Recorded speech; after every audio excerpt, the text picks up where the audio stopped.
Maintenant, voilà, on va démarrer. Donc, bonjour à tous et à toutes. Moi, je m'appelle Fabienne Richard, je suis la directrice du GAMS. On est ensemble aujourd'hui dans un atelier organisé par le réseau des stratégies concertées de lutte contre les mutilations génitales. Aujourd'hui, c'est un jour un peu spécial parce qu'on est le 5 février et donc on est à la veille de la grande journée internationale de lutte contre l'excision. Donc, comme vous le savez sans doute, hein, pour les personnes qui connaissent déjà bien la problématique des mutilations génitales, depuis plusieurs années, le 6 février, c'est une journée de tolérance zéro par rapport aux mutilations génitales. On dit aucune petite fille ne doit subir cette pratique. Et donc, il y a toujours pas mal d'événements autour de cette date. Et l'atelier d'aujourd'hui en fait partie, mais il s'inscrit aussi dans une série d'ateliers qui vise à améliorer voilà, la pratique des professionnels autour de comment parler de l'excision avec les enfants. On est plusieurs à accompagner des enfants, à accueillir des enfants, soit qui sont à risque d'excision, qui n'ont pas été excisés, soit qui l'ont déjà été.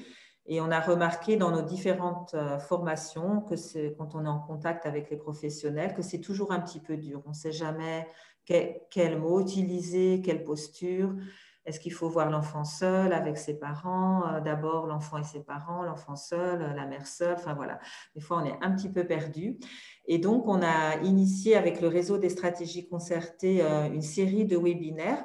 Le premier était en fin d'année, l'année dernière, avec Joël Mouvet du collectif Serein, donc un planning familial. Et là, on a la chance, l'honneur, voilà, le plaisir de continuer cette réflexion avec Céline Yourneau, qui est psychologue au centre de planning FPS de Liège et qui est un membre actif du réseau des stratégies concertées, qui fait partie du comité de pilotage du réseau wallon des stratégies concertées.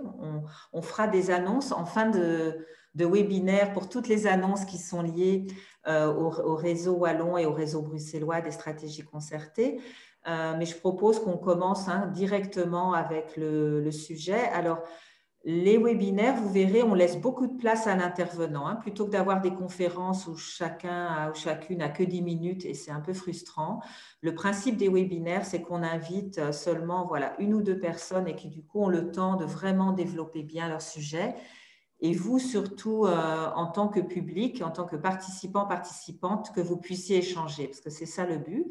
Comme on est beaucoup, vous verrez, il y aura des petites choses interactives, des petits quiz. Donc, Kéla vous guidera et Céline de comment utiliser les outils, mais on a essayé d'innover un petit peu. Mais voilà, donc sans plus tarder, attendez, j'ai encore une info, oui, avant de laisser la place à Céline, c'est que ce webinaire, il est enregistré. Et donc, si jamais vous n'avez pas envie d'apparaître dans les vidéos, voilà, en général, c'est plutôt la personne qui parle qui est prise en gros plan. On ne peut pas mettre tout le monde, mais si jamais par sécurité, vous ne voulez pas que votre petite tête apparaisse, ben, vous coupez la caméra. Voilà. Donc, bon webinaire et je laisse la place à Céline alors, qui a toute la place voilà, pour s'exprimer. À toi, Céline. Voilà. Ben, merci Fabienne. J'espère que tout le monde m'entend. S'il y avait un souci, n'hésitez pas à le faire savoir. Donc voilà, en effet, moi je suis Céline Liourneau, je suis psychologue et sexologue au planning familial donc des FPS de Liège, donc depuis janvier 2015. Et dans l'équipe, je suis référente du projet de prévention et de prise en charge des mutilations génitales féminines. Alors, pour situer en quelques mots le travail en planning familial, donc nous sommes un service de première ligne, un service ambulatoire. Et donc, ça veut dire que l'on reçoit toutes les personnes qui s'adressent à nous, donc le public vraiment tout venant. On va les recevoir, analyser la demande et les orienter en fonction. Et ça, c'est possible grâce à ce qu'on appelle l'accueil psychosocial. Et je vous en parle parce que c'est vraiment important, c'est vraiment une pierre angulaire du travail au niveau du planning familial. Et c'est vraiment la plaque tournante vers la pluridisciplinarité. Et la pluridisciplinarité, c'est vraiment une façon de travailler en planning qui est vraiment favorisée, vraiment très importante. Et donc, au planning familial, au niveau de l'équipe, elle se compose donc d'un juriste. On a 8 assistantes sociales, on a 3 médecins et on est 4 psychologues. Et comme vous le savez, en planning familial, on travaille avec ce qu'on appelle la vie relationnelle, affective et sexuelle, ce qui est un domaine quand même assez large. Et l'idée globale de nos missions, c'est de favoriser vraiment une santé reproductive et sexuelle, mais aussi de prévenir la violence, notamment la violence de genre.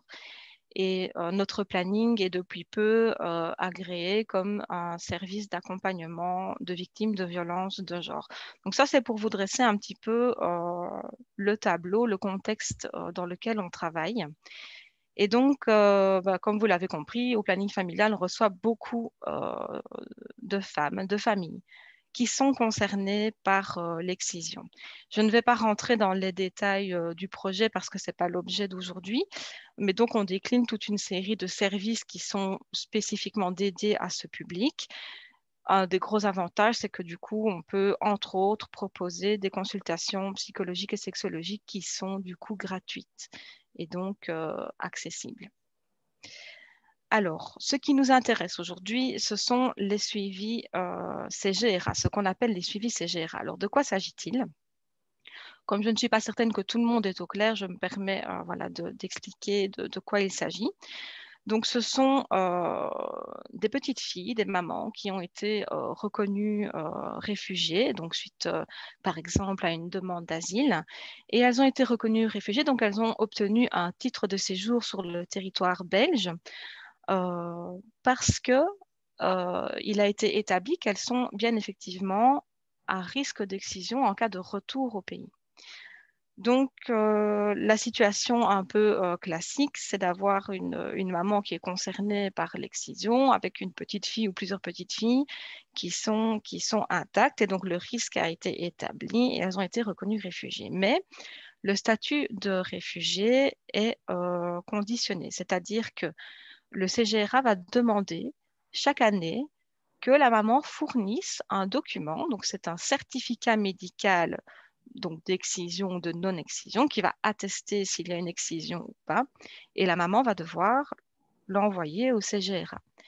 Et donc concrètement, au centre de planning familial, on a une maman ou un papa, plus rarement. Donc ici, dans ma présentation, je vais plutôt parler des mamans, mais ça arrive que ce soit les papas. Donc, on a une maman qui va téléphoner, qui va demander une consultation médicale avec un médecin qui est formé et spécialisé, hein, reconnu pour ça, en tout cas formé à l'excision, qui s'y connaît bien, et elle prend le rendez-vous pour sa fille. Donc voilà un petit peu le tableau et j'ai envie de vous dire, on est à destination. Donc si vous vous projetez un petit peu à l'accueil du planning familial, le parlophone vient de sonner, hein, vous êtes 17 rue des Carmes et vous accueillez une maman et sa petite fille qui viennent pour la première fois, qui viennent d'être reconnues réfugiées. L'enfant a environ 5 ans, on va dire, et vous allez devoir recevoir cette maman et cet enfant, déjà pour ouvrir le dossier administratif, et puis, voilà, on va voir ensemble qu'est-ce qu'on va faire avec cette situation. Pour ça, je vous propose un petit exercice avec l'aide très précieuse de Kayla. Donc, je vais laisser la main à Kayla qui va vous expliquer un petit peu comment on va procéder. Mais donc, il y aura deux petites consignes.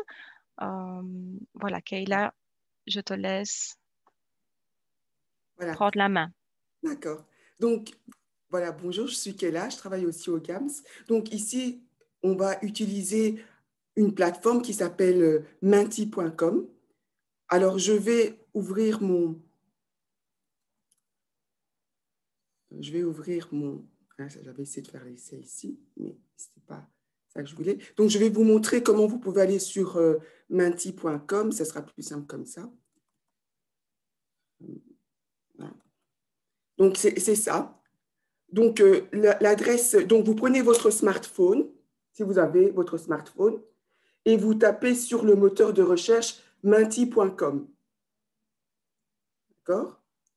Tout le monde a son smartphone, tout le monde tape menti.com. Et puis ensuite, après, vous tapez le mot de passe. Quand vous voyez, vous tapez le mot de passe 83 37 19 9. C'est le mot de passe qui s'affiche ici. D'accord? Donc, il y a deux possibilités. Soit vous avez le smartphone, soit je peux vous le transmettre aussi via le chat.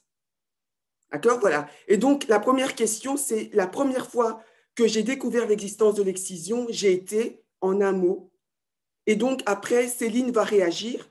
Et ensuite, après, il y aura une deuxième question et Céline va encore réagir. D'accord?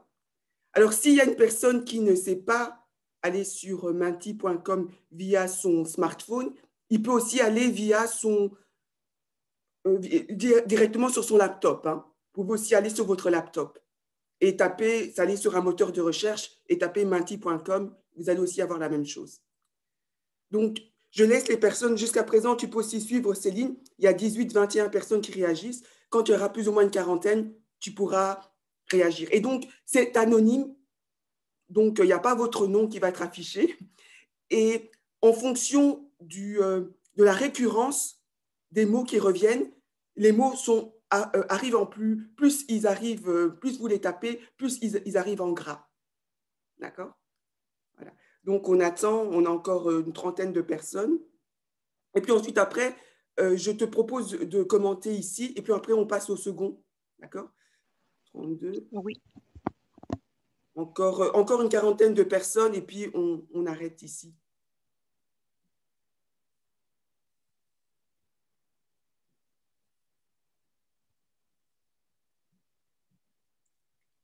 Voilà, tu peux commenter, Céline. Oui, voilà, ben, je trouve que on s'y attend et c'est toujours, ça fait toujours quelque chose de le constater. Ça ne nous laisse évidemment pas du tout indifférentes. Hein. L'excision est vraiment voilà, quelque chose, un sujet, une pratique qui nous marque beaucoup. Et donc, quand je vois les mots, je vois choqué, horrifié. Je pense que tout le monde voit le nuage de mots, à scandaliser, écœuré. C'est des mots très forts. Dégoûté, abasourdi, dépassé. Ça bouge tout le temps, donc j'essaie de suivre les mots. Mais en tout cas, on voit bien la connotation. Hein. Ça nous touche au plus profond de nous. Hein. Ça vient évoquer quelque chose voilà, de l'ordre de l'horreur, de l'impensable. C'est pas du tout quelque chose qui fait partie de notre culture, de nos représentations. Et donc, en général, quand on est confronté à ça pour la première fois, voilà, on est presque sidéré hein, de se dire, ah bon, ça existe, comment est-ce possible, qu'est-ce que c'est que ça? Voilà. Scandalisé, indigné, sans voix, écœuré, interloqué, révolté, horrifié, abasourdi, fâché. Ah, voilà, vous avez les mots comme moi. Donc, vous avez ça en vous. Quand il y a la petite ampoule, l'excision, peu importe le contexte, hein, finalement. Euh, que vous soyez dans la rue à regarder un panneau publicitaire ou devant une émission à la télé ou à l'accueil du planning familial prêt à recevoir une famille, vous avez ça en vous. Je propose qu'on passe peut-être à la deuxième consigne. Donc, la deuxième consigne, elle arrive.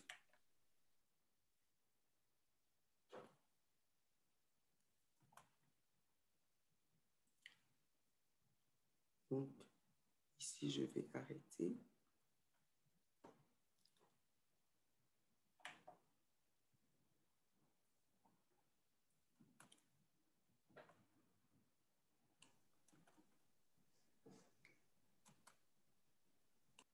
Je pense que c'est parce que les gens sont encore en train de... En fait, elle s'affiche que la deuxième consigne est déjà sur nos téléphones. Oui, je vois, la deuxième question. Oui. Alors, je suis en train de voir pourquoi elle ne s'affiche pas dans mon... Mais je pense qu'on l'a sur nos téléphones. Vous l'avez sur votre téléphone, oui? On a la question sur nos téléphones. Attendez, elle est là. Oui, elle est Vous là. l'avez ici, voilà, elle est là. Super. Voilà, du coup, je peux voir aussi, autrement, je ne voyais pas. Voilà. Donc, tu lis, Céline, je te laisse la parole. Donc voilà, donc l'idée, parce que là je ne vois pas l'entièreté, donc c'était vraiment l'idée d'imaginer hein, que vous êtes sur le point de recevoir cette maman et sa fille qui viennent pour une demande de certificat d'excision. Donc c'est vraiment le cas qui nous intéresse aujourd'hui. Et donc choisir un mot pour exprimer tout simplement ce que vous ressentez à ce moment-là, juste avant de recevoir. Donc, pour l'instant, il y a 6 personnes. Vous pouvez continuer à réagir. Toujours, c'est le même mot de passe. Normalement, elle doit s'afficher. Il y a moins de personnes. Je ne comprends pas pourquoi il y a moins. Donc, bah, voilà, tu peux réagir, Céline. Donc, l'idée est vraiment de vous projeter en tant qu'intervenante qui est sur le point de recevoir cette famille. Donc là, je vois courage, force, fierté, douleur, choqué, dégoûté, horrifié, tristesse, révolté, soulagé. Et donc, c'est déjà plus nuancé. Néanmoins, c'est connoté. Hein, c'est connoté dans un sens ou dans l'autre. Hein. Et donc, simplement, l'idée de l'exercice est de vraiment pouvoir vous connecter un petit peu, de vous projeter un petit peu à la réalité de ces rencontres avec les familles et d'être à l'écoute de ce que ça vient provoquer en vous. Parce qu'évidemment, c'est un petit peu le cheminement que nous avons vécu dans notre équipe hein, avec le projet qui s'est développé et voilà, la mise en place de ces accueils des suivis CGRA. Alors, je ne sais pas si, du coup, on peut peut-être Arrêtez? stopper, oui. Oui. Je ne sais pas, je ne vois plus, oui, ça ne progresse plus au niveau du nombre de participants. Donc voilà, Oui. je vais reprendre. Donc l'idée a été de se donner des balises, hein, de réfléchir à un protocole pour pouvoir accueillir au mieux ces personnes. Et d'abord, on s'est centré sur les besoins, les besoins de l'enfant en premier. Ben, je dis enfants, mais en réalité, les enfants ont entre 0 et 18 ans. Donc, ça vous laisse imaginer le panel de situations possibles, ce qui n'est pas évident quand on veut se donner des balises d'intervention. Et en tout cas, ce qu'on sait de l'enfant, c'est que il y a un examen médical qu'il va devoir subir. Hein. En tout cas, il est nécessaire et c'est chaque année. Donc, c'est quelque chose qui va se répéter. Qu'est-ce qu'elle sait, cette petite fille ou cette adolescente, de la démarche du CGRA, de l'excision? Qu'est-ce qu'on lui a dit sur la visite médicale? Nous, on n'en sait rien. Et puis, c'est pas une visite médicale qui est banale. C'est pas comme aller chez le médecin parce qu'on est enrhumé. Et ça n'est même pas le même médecin d'ailleurs. Hein. Donc, il y a quand même quelque chose de chelou hein, là-dedans hein, pour les enfants. Ensuite, les enfants, ils voient des choses, ils entendent des choses, ils ressentent des choses, ils ne sont pas dupes. Hein. Alors, on remarque qu'il y a deux tendances hein, en général qui viennent un peu justifier. On ne va pas trop aborder la question avec les enfants et les mamans parce que c'est trop délicat. Il y a d'un côté, je vous prends vraiment les deux extrêmes. Hein. D'un côté, on peut entendre parfois, c'est un examen médical, il faut le désacraliser, un point c'est tout, il n'y a rien de bien méchant là-dedans, il n'y a pas besoin d'en parler, il n'y a pas besoin d'en faire des tonnes, bonne raison de se taire, de ne pas intervenir, voilà, c'est un examen médical. L'autre versant, l'autre extrême, c'est de se dire mais c'est un examen, l'enfant va être vu par un gynécologue, ce sont ses parties intimes, comment est-ce que l'enfant va vivre ça? Ça peut le traumatiser, on va quand même pas exposer l'enfant à l'excision de sa maman, on va quand même pas parler de l'excision devant la maman, de la maman devant l'enfant, on ne peut pas exposer l'enfant au trauma de la mère. Donc, vous voyez, c'est un petit peu les deux extrémités. Mais par rapport à ça, est-ce qu'on peut vraiment éviter ça? Est-ce qu'on peut vraiment éviter à un enfant d'être touché à un moment donné par la souffrance de sa maman? Et est-ce que c'est bien de notre ressort, ça? Et est-ce que c'est en ne prenant pas place aussi dans ces situations que l'on va y parvenir? Hein. Tout ça pour vous faire sentir un petit peu que des raisons de ne pas en parler, de ne pas s'y intéresser, surtout quand on s'intéresse à l'excision, il y en a beaucoup. Hein, et ce sont, je pense, des défenses qui sont tout à fait normales chez les différents professionnels et c'est quelque chose qui peut se travailler et qui peut se dépasser.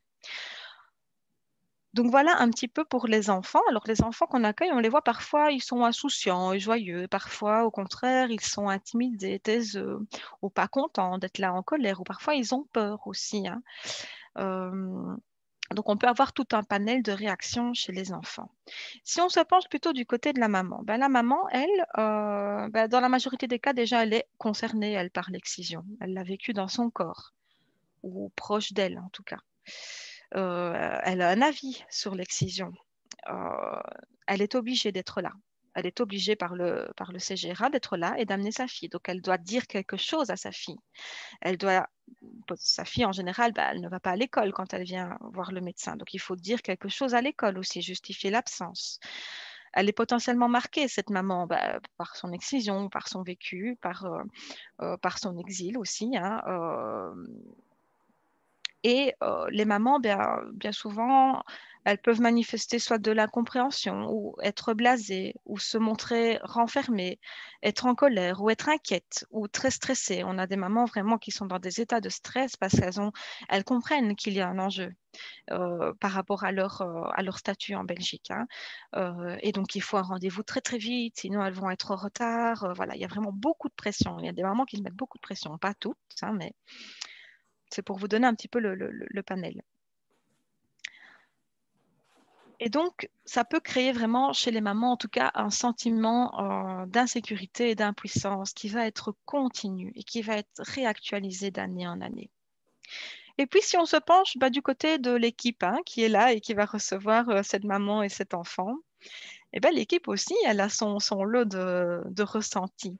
Il peut y avoir de la gêne, il peut y avoir de l'embarras, un sentiment d'impuissance, de la peur de mal faire, la peur de mal dire, la peur de trop dire, la peur de pas assez dire, la peur de ne pas utiliser les bons mots, la peur de ne pas se faire comprendre ou de ne pas comprendre la maman ou l'enfant, la peur d'une non-rencontre.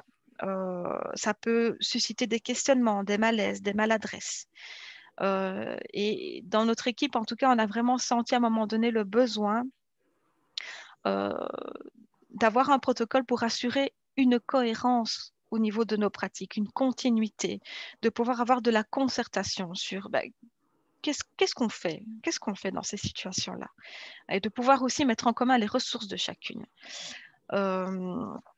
Et donc, la question s'est très vite posée. Est-ce qu'on prend place ou pas? Très vite, la réponse a été oui, on prend place. Après, toute la question était de savoir comment, avec quelle légitimité et avec quels objectifs. Et c'est là qu'on va rentrer un petit peu plus dans le vif du sujet. Donc, on a réfléchi à un protocole. L'élément vraiment principal de notre protocole, de notre façon de faire, c'est de systématiser l'accueil.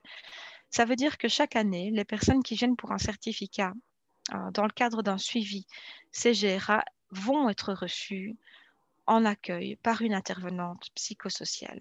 C'est quelque chose que donc on va être très transparent avec les personnes dès la prise de rendez-vous téléphonique. On leur dit il y aura toujours un entretien psychosocial avant de voir le médecin. D'ailleurs, les personnes viennent une demi-heure avant. Il y a un rendez-vous pour l'accueil psychosocial et puis un rendez-vous avec le médecin.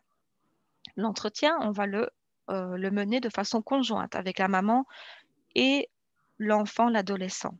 Dès le premier rendez-vous, on va proposer à la maman, on va présenter évidemment le planning familial et le projet, et on va faire savoir à la maman qu'il y a des possibilités de prise en charge si c'est nécessaire pour elle, qu'elle puisse avoir son propre espace de parole à elle. Il y a des choses qui doivent peut-être se traiter en dehors de ces accueils avec les enfants.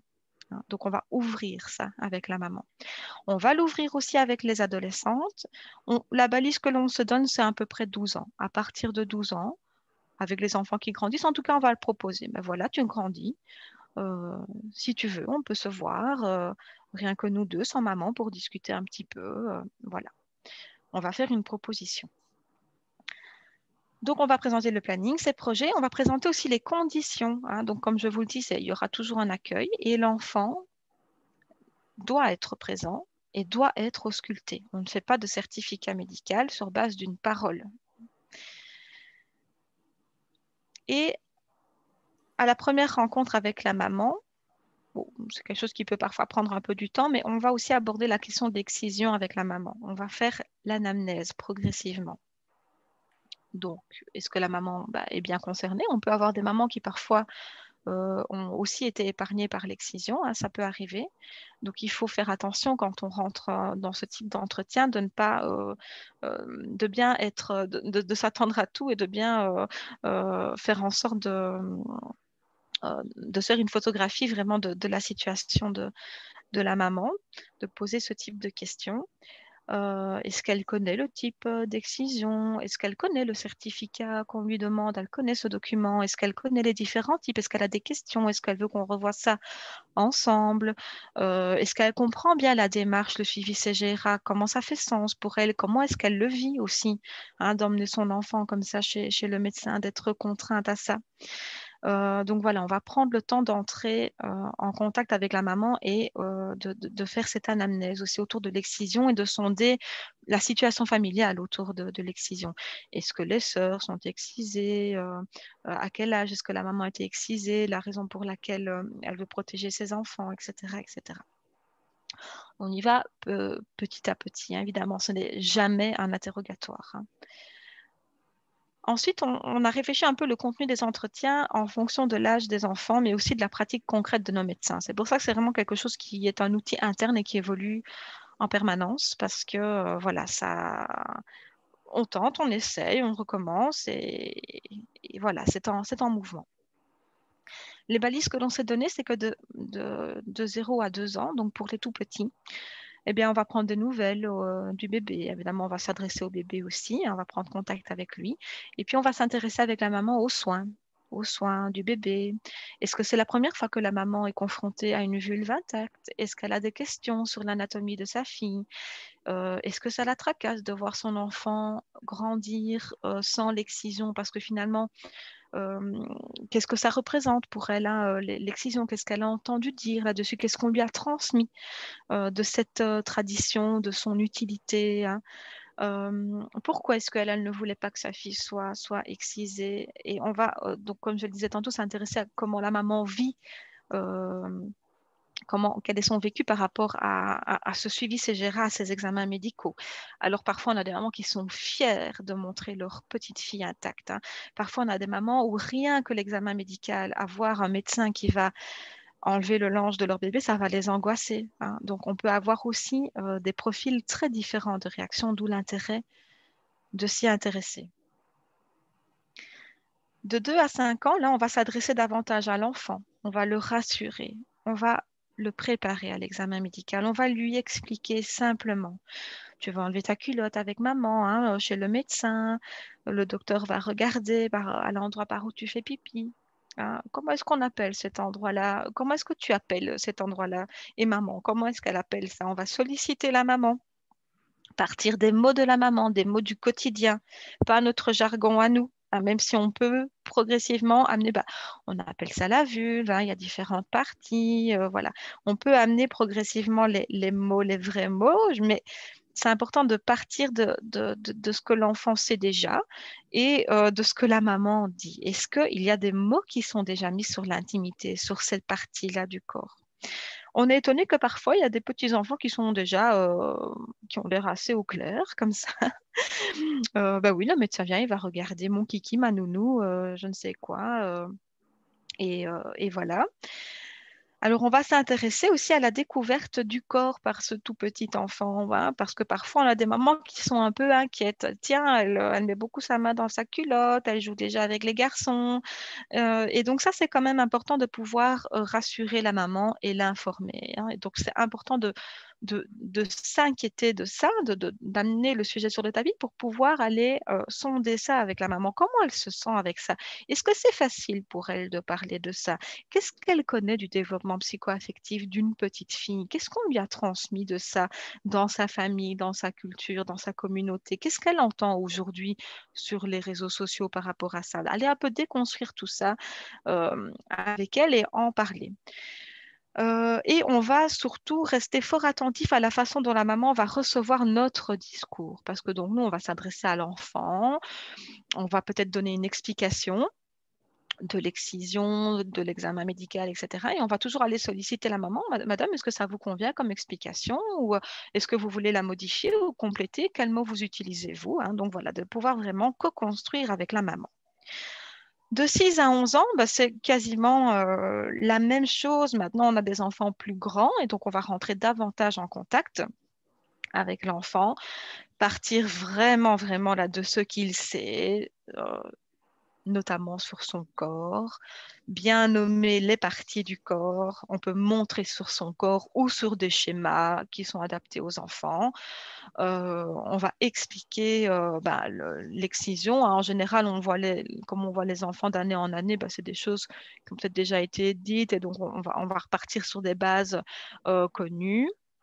Et alors, quand on parle de l'excision, c'est quand même important de ne pas connoter négativement.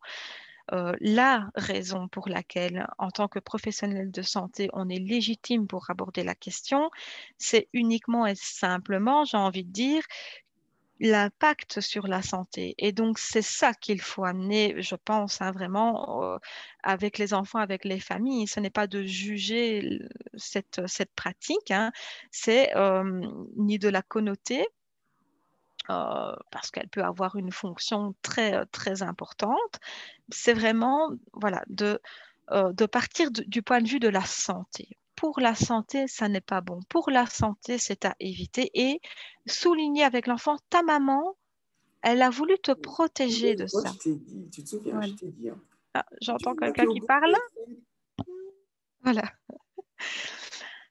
Donc, c'est vraiment de souligner ça. Ta maman a voulu te protéger de ça. Et c'est très bien. C'est très, très bien. Parce qu'en plus, la loi, elle dit qu'on ne peut pas le faire, hein. Voilà. Pouvoir amener tout ça de façon très simple et pouvoir l'expliquer, le vulgariser, tant avec l'enfant qu'avec la maman, hein. C'est important que tout ça puisse reprendre du sens pour elle et qu'elle puisse s'approprier, en fait, hein, voilà, cette démarche. On va aussi amener une réflexion autour justement des traditions, hein. Qu'est-ce qui est chouette dans le pays d'origine? Qu'est-ce qui n'est pas chouette? Qu'est-ce qu'on garde et qu'est-ce qu'on ne garde pas? Et ça, c'est vraiment important, ça n'a l'air de rien, mais pour la maman, ça nous permet vraiment de travailler la parentalité, en fait, avec la maman. Qu'elle se permette, en tant qu'être humain, de pouvoir se positionner en tant que maman. Je veux transmettre quoi à mon enfant de mes origines? Il y a des mamans qui vont avoir besoin d'avoir une coupure totale, et c'est à respecter, évidemment. Mais il y en a d'autres pas, hein. On va cuisiner à la maison, ah, je vois que j'ai un petit souci de batterie. Voilà. Normalement, ça devrait être bon. J'espère que tout le monde m'entend bien. Voilà. Donc, on va parler cuisine, on va parler de musique, de qu'est-ce qui est chouette, qu'est-ce qui est beau, parce que tout n'est pas mauvais dans la culture d'origine. L'excision, ça l'est, mais tout n'est pas mauvais, hein. Donc, voilà, ça c'est vraiment des discussions très intéressantes. Alors, ça arrive parfois qu'il y ait de la musique en entretien et qu'on se mette un peu à danser avec les enfants, c'est très chouette aussi. On va s'intéresser au vécu de l'enfant. Comment tu vis, toi, ces entretiens avec le médecin? Comment ça se passe avec le docteur? Tu te souviens du docteur? Oui, ok. Et comment ça s'est passé? Comment tu t'es senti? On parle du consentement. Ah, tu n'es pas d'accord d'enlever ta culotte? Je comprends. Moi, je n'aime pas non plus d'enlever ma culotte, hein, mais c'est important de ne pas le faire si tu n'as pas envie. Mais tu sais, ici, tu es chez un médecin. Et donc, euh, voilà, le contexte est particulier. Le médecin, il s'occupe de ta santé. Tu es avec ta maman. C'est pour regarder que tu es bien intact, hein, qu'on n'a rien enlevé du tout chez toi. Voilà, ce genre de discours. Alors après, chacun va pouvoir, en tant qu'intervenant aussi, à force, réfléchir à ses propres mots, à sa propre façon d'amener les choses. L'important, c'est de se sentir à l'aise soi-même pour pouvoir mettre à l'aise l'autre et de pouvoir s'ajuster, hein. Et donc, la balise, c'est les mots de la maman, les mots de l'enfant, partir des connaissances. De 12 à 18 ans, là, on va commencer à proposer à l'enfant d'être vu seul, hein. On va s'intéresser à la puberté, les changements du corps. Parfois, c'est déjà bien en route, parfois, ça commence à peine. On peut montrer des supports, des livres, hein, des petites brochures qui parlent de ça pour aborder les changements corporels. Toujours s'inquiéter du vécu, parce que parfois en grandissant, ça peut vraiment devenir compliqué pour les adolescentes, hein. À nouveau, s'intéresser, mais quel sens ça a pour toi? Donc parfois, il faut, malgré qu'on voit les familles d'année en année, il y a quelque chose qui doit se reconstruire aussi d'année en année. Les représentations, forcément, l'enfant évolue, l'enfant grandit, et donc on va aller re-questionner les représentations de l'enfant, de la maman. On va s'intéresser à la communication entre l'enfant et sa maman. Est-ce que c'est facile de parler de tout ça à la maison, madame? Est-ce qu'elle pose des questions? Est-ce que c'est facile pour vous d'y répondre? Est-ce que vous avez des ressources? Et alors, ça peut nous arriver quand on a vraiment une maman qui... C'est arrivé, hein, une maman qui nous disait moi, c'est impossible pour moi de parler de ça avec ma fille, mais il faut le faire. Faites-le. Alors, on ne va pas le faire à sa place. Ce qu'on propose, c'est de les revoir, hein.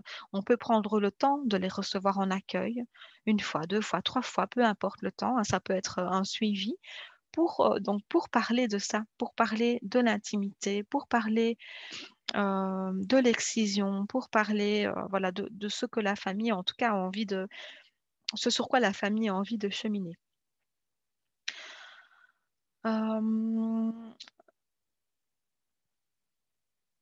Voilà, donc à peu près les balises que l'on se donne en fonction de l'âge des enfants. Alors l'intention que l'on met dans ces entretiens, c'est vraiment d'ouvrir le dialogue.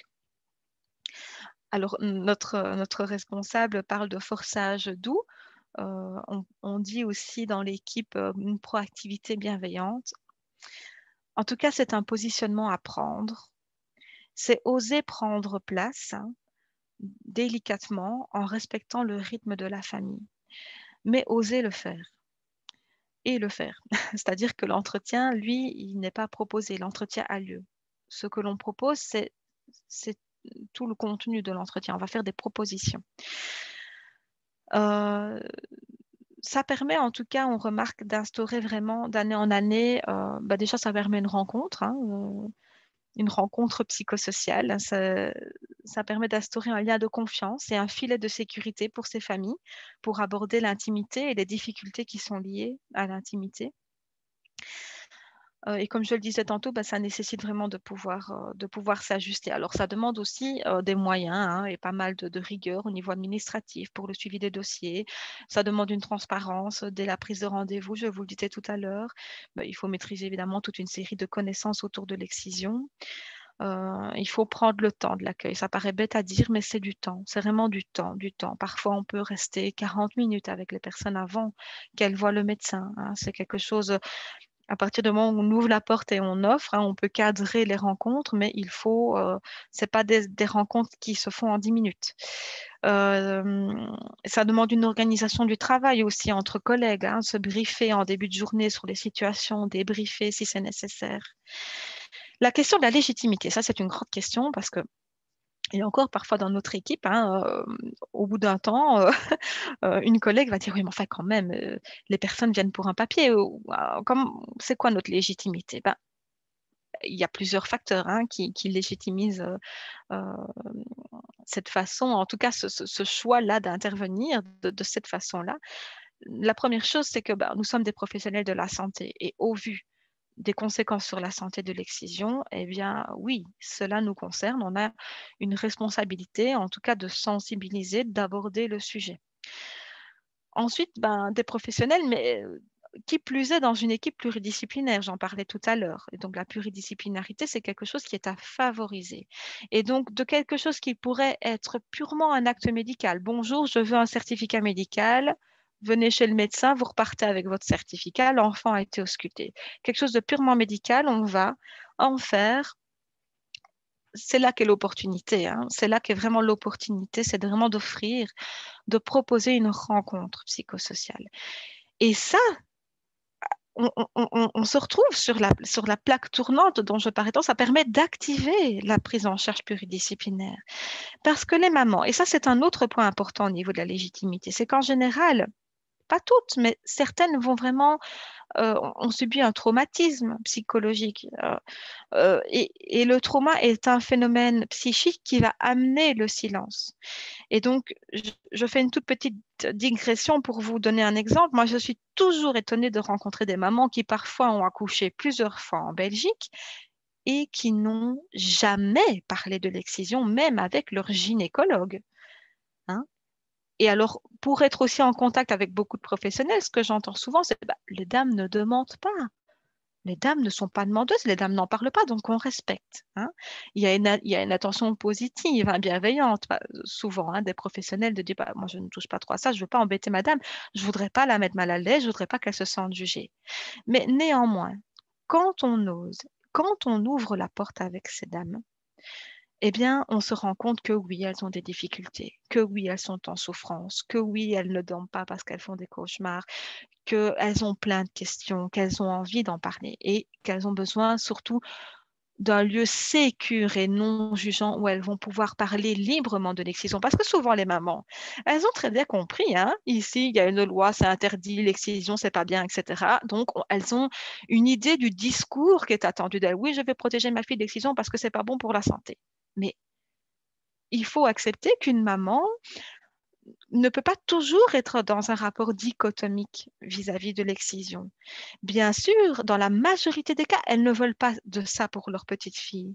Mais néanmoins, elles peuvent avoir des inquiétudes sur comment ma fille va grandir sans ça. Est-ce que je n'ai pas fait une erreur? Est-ce que ce qu'on m'a raconté n'est pas vrai? Est-ce que ma fille va avoir une sexualité débordante?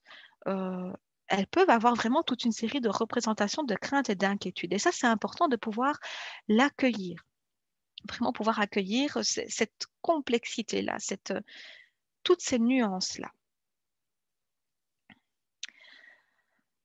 Alors, je retombe un petit peu sur mes pattes. Donc, voilà, au niveau de la légitimité, j'ai dit un peu ce que je voulais vous partager avec vous. Donc, en tout cas, nous, au niveau de l'équipe, on a vraiment établi que c'était légitime et que c'était vraiment un choix d'agir ainsi et de proposer ces accueils. D'autant plus qu'on le fait vraiment avec beaucoup d'attention et de délicatesse, et vraiment en incluant la maman. Les objectifs que l'on se donne, je pense que vous avez compris, ils sont multiples, hein, mais je veux dire, celui qu'on va mettre vraiment en premier, tout au-dessus de la liste, c'est de rassurer l'enfant et de le préparer à l'examen. C'est d'accompagner une démarche qui est peu banale. C'est peu banal pour un enfant de venir chaque année voir un médecin, d'autant plus que ça ne concerne pas n'importe quelle partie de son corps. C'est assurer un suivi des familles à long terme, hein, parce que potentiellement, c'est jusqu'aux 18 ans de l'enfant. Et on rencontre des mamans qui viennent avec des bébés de quelques mois. C'est cheminer avec elles sur les questions de l'intimité, du corps, du développement. Hein, c'est mettre du sens sur la procédure, se l'approprier, mettre du sens sur l'examen médical. D'accord, on doit le faire, c'est contraignant, c'est peut-être embêtant et c'est OK si c'est embêtant. On accueille ça, hein, on peut comprendre. Mais comment on va faire ensemble avec ça? Comment on va faire ensemble? On propose d'accompagner ça. C'est faire savoir qu'il y a une prise en charge possible, hein, pour la maman, pour l'enfant, pour l'adolescent. Hein. Donc ça, c'est important. Donc la pluridisciplinarité. Et on a des mamans, parfois pas tout de suite, mais qui, 1 an, 2 ans après, vous revenirez, en fait, j'aimerais bien voir un psychologue ou un sexologue, ou j'ai des questions pour le juriste. Hein, voilà. Et une prise en charge peut se mettre en place. C'est soutenir le dialogue au sein des familles concernant le développement psycho-affectif des enfants. Et c'est soutenir la parentalité de différentes façons. Donc, je viens de le dire, le dialogue, c'est valoriser ces mamans qui sont des pionnières, hein, qui ont osé penser et agir différemment en protégeant leur enfant. Et ça, bien souvent, elles n'ont pas tellement conscience de ça. Hein, et valoriser ça auprès de leurs enfants. C'est se connecter aussi aux origines, à la transmission. Hein. En tant que maman, je le disais tantôt, qu'est-ce que vous voulez transmettre ou non à votre enfant? En suivant des situations, ça peut être aussi sensibiliser aux conséquences des MGF. Hein. Parfois, on a des mamans ou des familles qui, oui, d'accord, il y a le suivi CGRA, mais finalement, quel est le souci pour la santé, qui ne savent pas très, très bien, ou qui ne connaissent pas vraiment les différents types, etc., qui s'interrogent. Donc, on va les informer. C'est parfois évaluer le risque d'excision aussi, hein, des mamans qui subissent encore des pressions ou des mamans qui doutent. On va dire, qu'est-ce que je vais faire de ma fille si elle continue à se comporter comme ça avec les garçons, hein? Donc, c'est aussi pouvoir évaluer le risque, hein. Sensibiliser, être très au clair, pouvoir être transparent par rapport à la loi et à notre devoir aussi en tant qu'intervenant, éventuellement de signaler une situation quand on estime qu'il y a un risque imminent. Et alors, Parfois, on a des mamans qui sont complètement perdues aussi, qui ne savent même pas ce qu'elles doivent faire de ce papier. Hein. Donc, on peut aussi les aider au départ très concrètement, les aider à redevenir sujet aussi dans leur vie. Hein. Voilà, ce papier, il faut l'envoyer à tel endroit, c'est pour telle raison. Et alors, pour moi, un des plus beaux exemples aussi de ces entretiens, c'est que parfois, on a des mamans qui se saisissent de l'entretien, hein, qui nous prennent comme témoins pour s'adresser à leurs enfants. J'ai le souvenir comme ça d'une maman avec ses deux jeunes adolescentes, où à un moment donné, c'est la maman qui a pris la main sur l'entretien et qui s'est adressée à ses enfants sans que ce soit prévu du tout, hein, vraiment de façon très spontanée, et qui leur a dit, mais voilà ce que j'ai vécu. Et, et ça n'était vraiment pas facile. Et j'ai voulu vous protéger de ça. C'est pour ça que notre vie n'est pas facile maintenant. C'est pour ça que l'on vit ici. C'est pour ça que, c'est pour ça que. Et j'en suis désolée. Mais pour moi, c'était vraiment important que vous ne subissiez pas ça. Euh, et elle ne cachait pas sa douleur. Et de façon très simple, hein, je veux dire, bah oui, c'est une larme qui coule. C'est de dire, bah voilà, c'est difficile pour moi d'en parler. Euh, et les deux adolescentes qui, à un moment donné, bah, voilà, se sont métamorphosées en voyant leur maman. Elles n'avaient jamais vu leur maman dans cet état-là. C'est la première chose qu'elles disent. D'ailleurs, elles sont un peu saisies de ça. Et les deux adolescentes, très spontanément, se sont levées et ont pris leur maman dans leurs bras. Et la plus grande a dit à sa maman, mais maman, je ne savais pas. Hein. Voilà seulement que je comprends. Et pourtant, ça n'était pas la première fois qu'elle venait. Hein. Et donc ça, c'est un exemple de ce que ça peut donner. Et aussi, c'est OK si la prise de conscience, elle prend du temps. Hein. On n'a pas une obligation de résultat, on a une obligation de moyens peut-être, hein, de proposer, d'ouvrir des portes, de montrer des choses. Euh, J'espère que tout va bien parce que je vois que, voilà, il y a eu un petit... Oui, je pense que tout va bien. Donc voilà un petit peu. Donc, je vois le temps qui défile. J'ai encore voilà, deux, trois choses, mais qui pourront aussi alimenter le débat. Je pense que c'est intéressant de vous laisser la place aux questions, aux commentaires, aux réactions. Simplement, je voulais conclure en vous disant que quoi qu'il arrive, en fait, hein, que l'on soit pour ou contre le suivi CGRA, hein, donc que l'on soit pour ou contre cette démarche, que l'on décide ou non de prendre place dans ces situations, on en parle ou on n'en parle pas, on ose ou on n'ose pas, on a peur de faire ou on fait quand même. Que la maman soit prête ou pas à en parler, que l'enfant soit prêt ou pas à entendre ou à en parler aussi, la finalité, elle est la même, c'est que l'enfant, il est ausculté par un médecin et pas à n'importe quelle partie de son corps. Et ça, c'est quand même important de garder ça à l'esprit. Nous, c'est ce qui a vraiment guidé notre réflexion au niveau éthique et c'est ce qui et encore maintenant, hein, parce que c'est quelque chose qui est toujours au travail, et c'est ça qui est riche. Donc l'idée est vraiment de co-construire avec la maman, de tisser un lien, d'oser, de provoquer une rencontre. Donc voilà un petit peu. J'ai des témoignages aussi, éventuellement, si ça vous intéresse, voilà, de différents membres de l'équipe qui ont bien voulu voilà, me donner des petits témoignages à vous transmettre sur leur pratique. Des personnes qui sont habituées à faire ce type d'entretien et d'autres qui le sont moins, ou des nouvelles collègues qui sont en écolage. Donc, c'est intéressant aussi d'avoir ce panel-là. Donc, Merci Céline. Merci Céline, hein. Merci de partager voilà, tout le pas à pas, comment vous avez réfléchi ça en équipe. Et on voit que c'est un travail d'équipe où chacun voilà, a apporté ses ressources. Est-ce qu'on prend les questions? Il y a déjà une question pour toi et puis peut-être après les témoignages des collègues, ça va? Oui. Donc, il y avait une question de Stéphanie dans le chat. Donc, j'invite tout le monde hein, à aller sur la petite case commentaires, enfin, ou discussion plutôt, pour laisser des questions pour Céline et comme ça, je peux lui transmettre.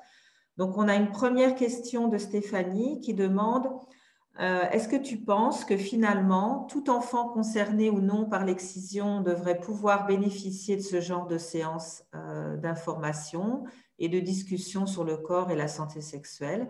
Et cela pourrait notamment permettre d'identifier des violences sexuelles, des manques d'informations sur le fonctionnement du corps, la sexualité. Donc finalement, voilà, c'est une chance qui est ouverte en quelque sorte, on pourrait dire, pour ces petites filles-là. Et ça pourrait être peut-être étendu à tous les enfants, mais alors à quel moment et quand, voilà. Bah, donc on m'entend, hein, oui, voilà, mon micro est allumé.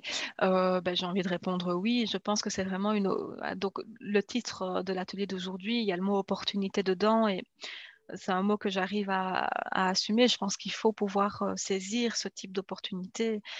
Et les opportunités, elles se décuplent parce qu'effectivement, c'est par rapport à la prévention autour des violences, euh, évidemment, ça nous met dans une position qui est vraiment favorable pour pouvoir identifier ce type de situation. Euh, alors après, répondre à quel moment, c'est vrai que les demandes de certificats pour les suivis CGRA, c'est vraiment un moment que l'on trouve opportun parce qu'on a le temps et parce qu'il y a toute une série de choses à déconstruire et à prendre soin avec la maman et l'enfant, hein, comme je l'ai expliqué. Maintenant, voilà, dans quel autre lieu, comment ça pourrait prendre place autrement avec les autres enfants. Nous, par exemple, c'est quelque chose que l'on fait aussi dans le service de gynécologie et d'obstétrique de la Citadelle. Maintenant, on est moins confronté aux enfants, c'est plus un travail avec les mamans qui viennent d'accueillir un bébé. Mais c'est une autre forme, voilà, c'est un peu une alternative aussi à ce type de travail. Voilà, oui, Stéphanie complète en disant effectivement, dans beaucoup de familles, on ne parle pas de la santé sexuelle et de la sexualité. Donc, en fait, tout le monde est un peu au même niveau, je pense, hein, au manque Oui. d'information.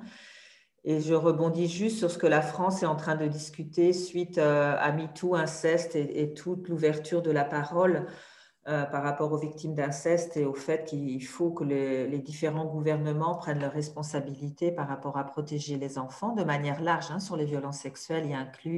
Nous, on inclut l'excision parce que c'est notre domaine, mais on inclut tout le type de violences sexuelles. Ils sont en train de discuter pour deux consultations, enfin deux moments plutôt, deux moments qui seraient proposés par la médecine préventive scolaire. Donc, par rapport à l'école en France, ce serait en primaire et collège. Donc, ça serait peut-être pour la Belgique aussi primaire et le secondaire, mais un moment en fait où les médecins scolaires ou infirmières scolaires seraient formés à ouvrir cette parole. Donc, comme tu disais, dans la proactivité, hein, personne va parler si on ne lui tend pas la main, mais ça pourrait être une piste. Nous, c'est quelque chose, c'est vrai qu'au niveau du plaidoyer, on essaye de pousser ça aussi avec la ministre de la petite enfance, mais ce serait de se dire, voilà, tous les enfants devraient pouvoir bénéficier un moment à l'école d'un moment safe, enfin un lieu sécure où ils peuvent parler, mais avec des gens formés, enfin, comme vous le faites maintenant dans le cadre des consultations. Voilà, donc ça, c'était ce commentaire-là. Et puis, il y avait une autre question d'Iman. Comment organisez-vous, vous vous organisez pour les traductions lorsque les mères ou les enfants ne s'expriment pas en français? C'est toujours plus compliqué, évidemment, mais ça n'empêche pas de travailler. Donc, on fait appel à un interprète. Euh, et voilà, la question de l'interprétariat, je pense que c'est vraiment une question qui revient sans cesse parce que c'est vraiment pas évident. Il faut un interprète qui, dans le meilleur des cas, est formé aux violences de genre, donc qui est sensibilisé et qui va être capable d'aborder l'excision, mais aussi l'intimité. C'est pas si évident pour tout un chacun de parler de vulve, de clitoris, de sexualité. Enfin voilà, c'est pas, ça va pas de soi. Et donc, il faut quand même prendre soin avec l'interprète de vérifier ça. Euh, Aussi évidemment le secret professionnel partagé, hein, ça c'est vraiment une condition très importante. Et c'est tout un travail, ça prend plus de temps. Il faut, euh, il faut s'assurer que la situation d'interprétariat convient bien à la maman, qu'elle a le sentiment d'être comprise. Il faut pouvoir donner la parole aussi à l'enfant. Pour l'interprète, ça peut être très compliqué de jongler entre le petit de 2 ans et demi a dit ça, mais la maman a répondu ça et la grande sœur a dit ça. Donc voilà, mais on se débrouille. Donc voilà, ça arrive, c'est pas la majorité des entretiens, mais ça arrive que l'on doive travailler avec une interprète. Parfois, c'est un peu bloquant, parfois on ne sait pas aller vraiment en profondeur. Ce qu'on peut imaginer parfois, c'est d'aller davantage vers des rencontres individuelles. On va proposer à la maman de l'avoir seule pour pouvoir voilà, discuter de façon plus posée qu'avec les enfants. Et si les enfants sont plus grands, on va favoriser cette voie-là aussi. En général, ça se passe bien et ça n'empêche pas. C'est peut-être un peu plus limitant, mais ça n'empêche pas un travail de se faire.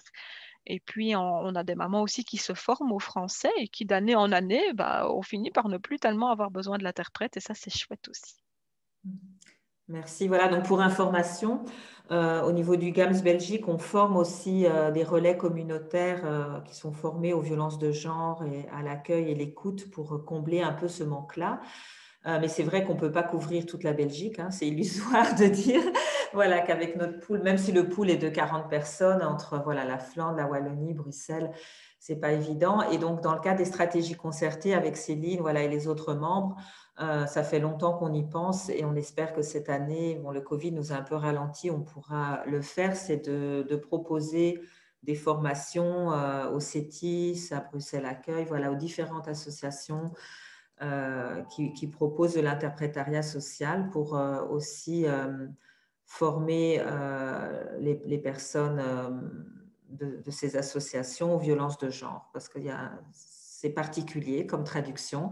Et c'est vrai que quand on a l'habitude, moi je travaille souvent avec les mêmes personnes, c'est beaucoup plus fluide aussi, hein, parce qu'elles savent déjà comment on va mener la consultation avec certaines traductrices. Elles me devancent presque, parce que comme on a systématisé aussi les différentes étapes, voilà, donc important de travailler oui, avec des gens de confiance et formés. Alors, il y avait une autre question. Oui, ça m'est déjà arrivé aussi. Donc, Céline, comment vous faites? C'est une question de Colette. Lors de cet entretien, comment accueillez-vous l'annonce d'une excision qui aurait eu lieu? Donc, par exemple, une maman qui vient en disant ben voilà, je viens protéger ma fille intacte, mais finalement, la petite est excisée. Et donc pendant ou après l'examen médical, voilà, s'il y a excision, quel accompagnement vous proposez dans l'immédiat et pour le suivi plus tard? Voilà, est-ce que Oui. ça vous est déjà arrivé, cette situation? Alors, dans le cadre des suivis CGRA, ça ne nous est jamais arrivé. Maintenant, on a déjà eu l'exemple d'une maman qui était en demande d'asile et qui venait demander un certificat d'excision dans le cadre de sa demande d'asile. Donc, elle était excisée et elle était persuadée que sa petite fille ne l'était pas. Or, elle l'était. Et évidemment, ces situations-là sont terribles pour la maman. En tout cas, l'exemple que l'on a eu pour elle, ça a été un effondrement. Parce que toute sa logique d'exil, de protection de sa fille est tombée par terre en une fraction de seconde. Et donc là, on est franchement content de travailler en planning et de pouvoir immédiatement recevoir la maman. Dans un premier temps, c'est juste accueillir ce qui vient comme émotion. C'est accueillir, c'est être à côté, c'est entendre la souffrance. Et puis, c'est proposer une prise en charge.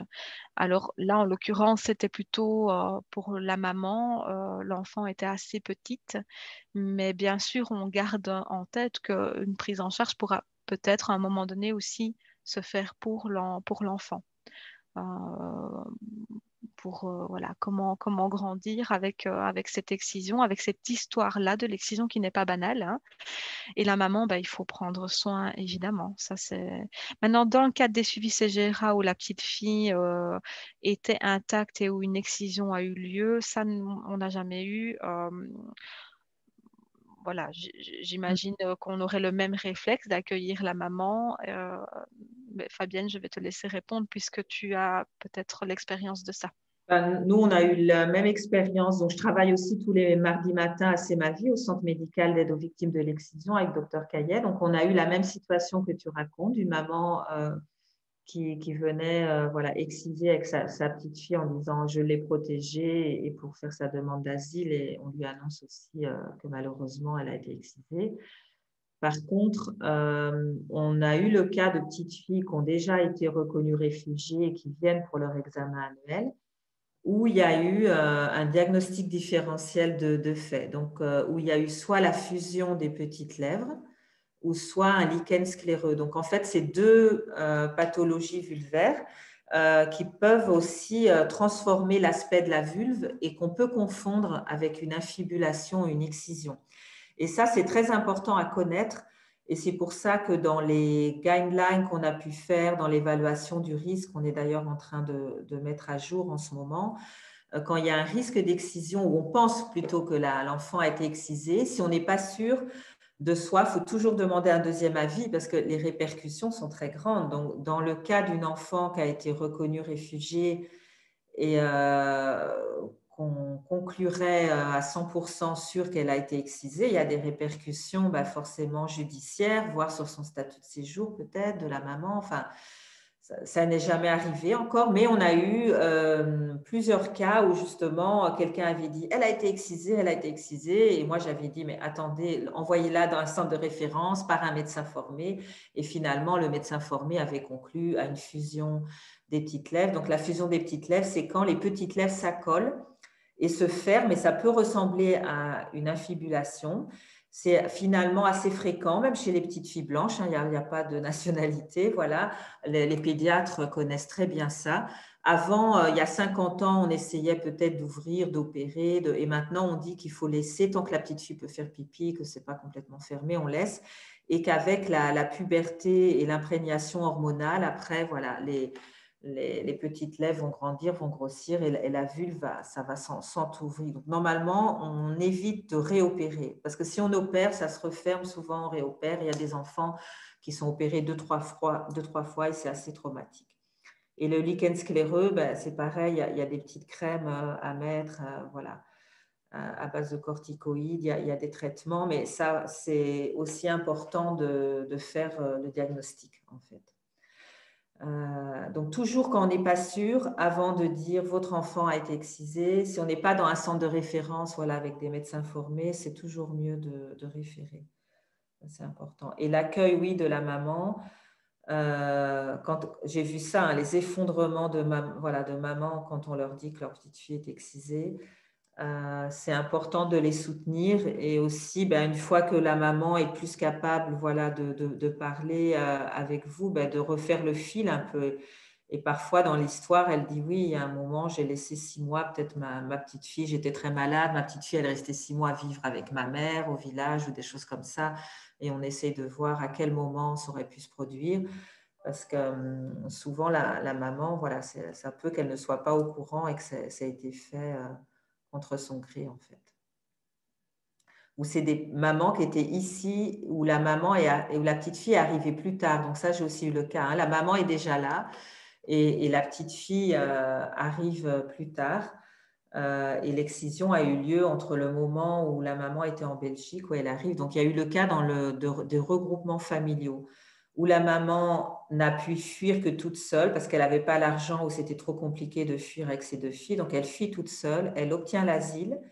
Une fois qu'elle a la protection internationale, elle essaye de faire venir ses enfants par regroupement familial. Et là, elle découvre que ses 2 enfants qu'elle avait laissés intacts sont excisés. Et là aussi, c'est très, très dur parce qu'en tant que maman, on s'est dit tout ça pour ça, quoi. Voilà, j'ai quitté mon pays, j'ai traversé la mer, j'ai vu des gens mourir, j'ai peut-être été violée en chemin. Et finalement, je n'ai pas réussi à protéger mes filles. D'où l'intérêt d'essayer, avec les avocats, les associations, de vraiment accélérer le processus de regroupement familial. Nous, ça nous est déjà arrivé d'utiliser le visa humanitaire. Donc, je ne sais pas si vous avez déjà fait ça aussi, mais où on savait que l'enfant était à risque plus d'être excisé. Et on avait une toute petite fenêtre de 15 jours pour faire venir les enfants. Et là, avec la maman, les avocats, l'Office des étrangers, on a fait venir les 2 filles par visa humanitaire pour pas qu'elles soient excisées. Voilà, je ne sais pas, Céline, si tu voulais compléter par rapport, ça va? Non, je vois qu'il y a d'autres questions au Oui, niveau du voilà, chat. donc je vais… Alors, une question sur la grossesse. Oui. Est-ce que l'information peut déjà être donnée pendant la grossesse lorsque c'est une petite fille à venir? Donc, lorsque la maman, voilà, est enceinte d'une petite fille, qu'est-ce qu'on peut faire? C'est l'idéal, évidemment. C'est vraiment pour nous C'est vraiment un moment opportun, celui de la grossesse, parce qu'on a aussi le temps. Et bien souvent, les mamans sont aux prises aussi avec l'accouchement à venir. Parfois, elles n'ont jamais accouché ou parfois, elles ont accouché au pays, ce qui est une expérience en soi. Et donc, au planning, nous, on a un atelier maternité d'ici d'ailleurs qui permet d'aborder toutes ces questions-là, qui se veut être quelque chose, euh, voilà, on va faire répondre aux questions, on va discuter ensemble des traditions dans les différents pays, comment, voilà, le vécu de chacune, les appréhensions de chacune. Ça peut aussi donner lieu à une prise en charge individuelle. Ça, notamment, notre permanence décentralisée dans le service de gynécologie et d'obstétrique de la Citadelle de Liège, nous permet, dans l'idéal, de rencontrer les mamans dès la prénatale pour pouvoir aborder la question justement de l'accouchement et si c'est une petite fille, voilà comment les stratégies de protection peuvent aussi émerger chez la maman parce que du coup là on est face à un public qui n'est peut-être pas dans un suivi CGRA qui peut voyager ou voilà on touche à un autre type de public aussi du coup avec cette permanence là. Donc voilà, c'est tout à fait, c'est vraiment l'idéal en fait. C'est parce qu'on a le temps de pouvoir en parler et de pouvoir, à nouveau, ça offre toute une série de possibilités en fonction de la situation et du vécu de la maman. Voilà, je ne sais pas si, Fabienne, tu voulais ajouter quelque chose, hein? Oui, oui, c'est que nous aussi, voilà, au niveau du GAMS, c'est très important pour nous de faire cette sensibilisation. Et c'est pour ça qu'on est aussi occupé avec le SPF Santé publique à former les gynécologues et les sages-femmes par rapport à ça pour qu'elles aussi peuvent être des acteurs et des actrices de prévention. Hein, parce que c'est super important de former les associations, les plannings familiaux et tous les acteurs autour de la naissance. Donc, que ce soit l'ONE après qui vont faire les premières visites à la maison, que ce soit les sages-femmes et les gynécologues. Et là, en juin, on va réouvrir une formation de 2 jours, parce qu'on a eu beaucoup de demandes pour des sages-femmes personnes ressources. Donc, si vous connaissez dans votre entourage, voilà, hein, ça peut être peut-être pour des nouvelles sages-femmes de la Citadelle aussi ou d'autres hôpitaux comme Saint-Pierre qui reçoivent ou XL beaucoup de femmes concernées. C'est une formation de 2 jours complète pour être des personnes ressources, des sages-femmes ressources dans sa maternité. Alors, il y avait une question aussi d'Alexandre Dandois. Voilà, en qualité d'agent de proximité police, avez-vous des brochures qui pourraient être données à la population sur le planning familial à Namur? Donc voilà, donc le FPS de Liège est à Liège, voilà son nom. Et il y a d'autres plannings, ça répond peut-être à l'autre question aussi par rapport s'il y a d'autres plannings. Il y a d'autres plannings qui sont aussi en train, je pense le FPS de Liège et voilà, et avec le planning Louise Michel à Liège, hein, je pense que c'était un peu les deux, les deux plannings qui se sont un peu plus, voilà, qui ont creusé la question et qui ont proposé en fait des consultations spécialisées où leurs équipes se sont formées. Mais maintenant, il y a d'autres plannings qui aussi se forment et proposent ce genre de consultation. Donc pour Namur, par exemple, il y a le blé en herbe. Donc le blé en herbe est juste en face le local du GAMS à Namur. Donc je vous invite à voilà, prendre contact avec nous, nous envoyer un mail et on pourra vous donner les liens sur Namur. Il y a le FPS de Namur aussi, hein, qui a été un partenaire du GAMS aussi pendant longtemps. Donc, et le FPS de Namur, le blé en herbe, sont des centres de planning qui proposent aussi des consultations avec des médecins formés. Voilà, on parlait de Serein, à Verviers aussi. Voilà.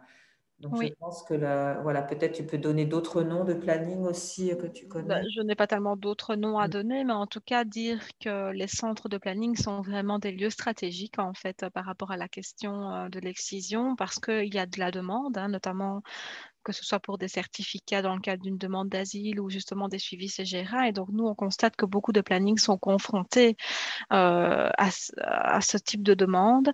Maintenant, c'est vrai que nous, on a l'avantage, en effet, on a repris un projet qui avant existait au sein du planning de Louise Louise Michel. Et donc, on est subsidié, ça veut dire qu'on a des moyens et donc c'est plus confortable, évidemment. On est deux psy salariés dans l'équipe d'accueillante. On a des assistantes sociales formées aussi davantage sur la question justement des demandes d'asile, des différentes procédures, etc. Et donc, tout ça permet de pouvoir accueillir les personnes en, en connaissant un peu mieux ces situations avec vraiment des bonnes balises. Donc ça, c'est confortable. Maintenant, nous, on a dans l'idée que si tous les plannings pouvaient être sensibilisés, formés et pouvoir développer leur propre façon, hein, en s'inspirant ou non, mais d'accueillir ces situations, voilà, ce serait vraiment opportun pour les personnes, hein. Euh, Parce qu'il y a des situations, on entend ça, ou parfois, voilà, des collègues qui travaillent dans plusieurs plannings et disent, bah oui, on avait ce genre de situation aussi, mais ici, l'idée, c'est vraiment que ce soit une pratique qui est concertée par une équipe pluridisciplinaire où on va vraiment réfléchir les choses et se positionner vraiment tant d'un point de vue clinique, mais d'un point de vue institutionnel aussi. Et ça c'est très soutenant en fait, comme quand on est intervenant psychosocial, quand on est sur le terrain, et qu'on peut se reposer là-dessus, c'est vraiment beaucoup plus confortable de travailler avec ces situations-là. Et dans nos missions de planning, il y a aussi la sensibilisation des professionnels. Donc, on rencontre que ce soit des équipes de planning, des équipes de l'ONE pour sensibiliser, pour expliquer, pour informer, hein, pour voilà, un petit peu à la carte aussi en fonction de ce dont les équipes ont besoin. Donc, on fait ça aussi. Et pour répondre à la question, on a des brochures. Voilà. Voilà, donc faut pas hésiter, voilà, à contacter les Voilà. associations spécialisées, hein, sur les mutilations génitales. Vous nous dites ce que vous voulez comme type de brochure et on vous les envoie par la poste sans problème. Il y avait un commentaire de Sarah qui disait: Ah, j'étais pas au courant pour les visas humanitaires, pourquoi on les utilise pas plus? Donc ça, c'est vrai que c'est pas non plus en un claquement de doigts que ça s'est fait, hein. C'est-à-dire qu'il y a eu beaucoup de lobby. Je sais que la maman, elle a vraiment téléphoné plein de fois. Elle a harcelé l'Office des étrangers. Enfin, elle était là presque tous les jours à appeler l'avocat, le GAMS. Enfin, c'est pas que ça se fait aussi si facilement. Il a fallu aussi faire beaucoup de lobby. Je sais pas, Kéla, si tu veux rajouter quelque chose, comme tu es juriste. Oui, Tu as rejoint le GAMS. Donc, Kéla travaillait avant chez Intact et Intact, malheureusement, voilà, n'a pas réussi à avoir tous les subsides pour survivre.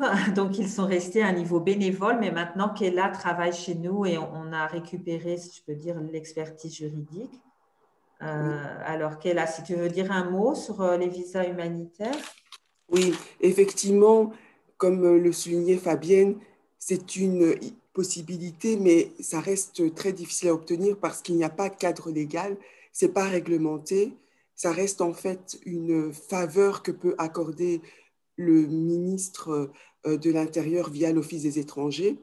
Et donc, ça c'est accordé assez exceptionnellement, les visas humanitaires. Donc, en principe, c'était utilisé pour par exemple, les situations de Syriens chrétiens qui étaient menacés dans leur pays. C'était des situations comme ça.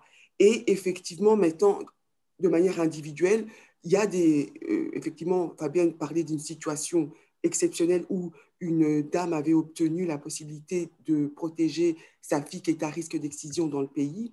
Mais il faut savoir que, par exemple, lorsque nous avons malheureusement des demandeuses d'asile qui sont dans la procédure de demande d'asile, souvent elles nous disent, voilà, moi, je suis dans cette procédure qui est toujours en cours et ma petite fille est à risque d'excision. Malheureusement, j'ai dû l'abandonner au pays.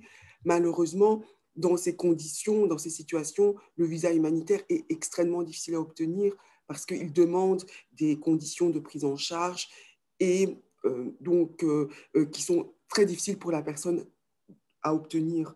Maintenant, ce qu'il y a, c'est que parfois, il y a des dames qui ont obtenu la qualité de réfugiés et qui pourraient faire venir leur enfant dans le cas de regroupement familial. Et là, le regroupement familial prend du temps. Eh bien, là, on pourrait envisager un visa humanitaire mais elles sont déjà dans les conditions de regroupement familial. C'est juste que ça prend du temps et en mettant en avant le risque d'excision. De dire que voilà, on sait qu'il y a le regroupement familial possible, mais il y a un risque d'excision et donc on demande d'accélérer la procédure. Donc dans ces situations-là, mais effectivement, c'est des situations comme ça reste en fait, ça n'a pas été réglementé pour que ça reste un petit peu un espèce de passe-droit que peut se permettre l'Office des étrangers, c'est extrêmement difficile de pouvoir ensuite après contester, demander, parce que c'est vraiment presque au cas par cas, c'est un petit peu, voilà, c'est pas du tout réglementé. Maintenant, c'est vrai que la situation malheureusement qu'on rencontre souvent des dames qui sont dans la procédure d'asile et qui veulent essayer de faire venir leur fille ici alors qu'elles sont encore dans la procédure, ça c'est vraiment très compliqué. Sauf si elles ont peut-être une personne qu'elles connaissent qui pourrait faire venir la petite fille dans le cadre d'une demande de visa touristique ou des choses comme ça, sinon c'est très compliqué. Voilà, malheureusement, on est un peu obligé de faire avec la loi, mais ça ne veut pas dire qu'on ne peut Voilà, pas mais essayer. n'hésitez pas à nous contacter en fait, hein. Ce genre de questions, vous pouvez tout à fait appeler le GAMS, demander qu'elle a et au cas par cas, elle peut analyser le dossier et vous conseiller, hein. Ça, c'est tout à fait possible. Alors, Aussi, si vous voulez, il y a aussi le médiateur fédéral qui a fait toute une brochure sur le visa humanitaire, si ça vous intéresse, si vous voulez plus de détails là-dessus. Voilà, je reste. Super, merci. Donc, il y avait des questions très spécifiques, savoir si à Bastogne, on connaissait dans la région un centre de planning. Je n'ai pas en tête le plus proche auquel je pense, c'est le planning de Rochefort, où je sais voilà, qu'il y a des médecins qui ont été formés. Mais Bastogne, alors voilà, ça c'est aussi un conseil, c'est que quand vous êtes près d'un service qui n'a pas été formé et que vous connaissez quelqu'un qui a envie, vous nous envoyez la demande en fait, hein. Pareil pour les maternités. Parfois, on me dit, voilà, où je suis à Moucron, à Tournai. Et donc, nous, c'est bien, c'est quand on a une porte d'entrée dans la maternité ou dans l'association ou l'organisation. Si vous nous identifiez une porte d'entrée, voilà, quelqu'un qui est motivé, soit une des responsables, voilà, eh bien, on peut alors organiser des formations, hein. Donc, c'est tout à fait possible. On va réorganiser des formations pour les médecins, justement, avec la Croix-Rouge. Donc, il y a la Croix-Rouge qui nous a demandé pour les médecins qui travaillent dans les centres d'accueil Croix-Rouge. Alors, je suis en train de lire les questions. Ah oui, donc Marie Moreau qui rappelle en disant attention de ne pas oublier quand on travaille dans un centre d'accueil pour demandeurs d'asile, de ne pas oublier les mamans, mais qui viennent pour des raisons politiques. Donc, comme des mamans qui viennent d'Érythrée, hein, ça arrive aussi pour la Somalie, où elles disent bah, j'ai quitté à cause des violences d'El-Shebab, parce que mon mari, j'ai un enfant qui a été tué par El-Shebab, où la question de l'excision, de l'infibulation ne sort pas. Ben, là aussi, hein, c'est plus un commentaire qu'elle fait Marie. Merci de souligner. La proactivité est là, comme disait Céline, super importante. Encore plus, hein, parce qu'il y a des mamans, surtout les mamans originaires de Guinée, souvent elles viennent avec leur petite fille, elles savent déjà, voilà, je viens pour ça et elles l'expriment directement. Mais dans les pays où il y a des problèmes politiques ou la guerre, ben, les gens vont peut-être dire en premier, ben, je quitte la situation politique, alors qu'elles sont aussi concernées par l'excision. Et là, ben, c'est parfois plus dur, hein. Nous, Oui, on a la chance de travailler avec Fiven, qui est une collègue érythréenne, qui a aussi vécu en Éthiopie, donc elle parle les deux langues tigrinya amharique. Et on sent que chez les dames érythréennes, enfin, je ne sais pas si vous avez l'expérience, hein, c'est parfois un petit peu plus dur, justement, parce qu'elles ont quitté pour un autre motif. Et alors, elles se demandent, mais de quoi vous venez me parler? Moi, je tout suis à pas fait. pour ça. On a eu l'expérience à un moment donné quand il y a eu beaucoup de Somaliennes qui sont arrivées. Et alors, donc elles ne venaient pas du tout donc je parle de ça il y a plusieurs années maintenant. Mais elles ne venaient pas du tout par rapport à l'excision. Néanmoins, une fois qu'elles sont arrivées au centre, elles ont été sensibilisées, notamment, je pense, grâce aux GAMS, et c'est très, très bien. Et en même temps, on recevait ces dames en consultation, en accueil, et ça avait un effet pervers, et c'est pas grave parce que c'est à nous de s'en inquiéter en tant qu'intervenante, mais c'est vrai qu'on se retrouvait avec des dames somaliennes qui étaient là depuis quelques semaines, qui parlaient pas le français et qui ne comprenait pas très bien ce qu'elle venait faire, pourquoi est-ce qu'elle venait voir un médecin pour parler de l'excision, pour avoir un document. Et donc, on part vraiment du point de départ de la sensibilisation. Et donc, c'est encore un autre travail, c'est encore être confronté différemment à la problématique. Donc oui, on a déjà été confronté à ce type de choses il y a un petit temps. Ça c'est voilà, beaucoup moins fréquent pour le moment et on a peu de dames d'Érythrée. Euh,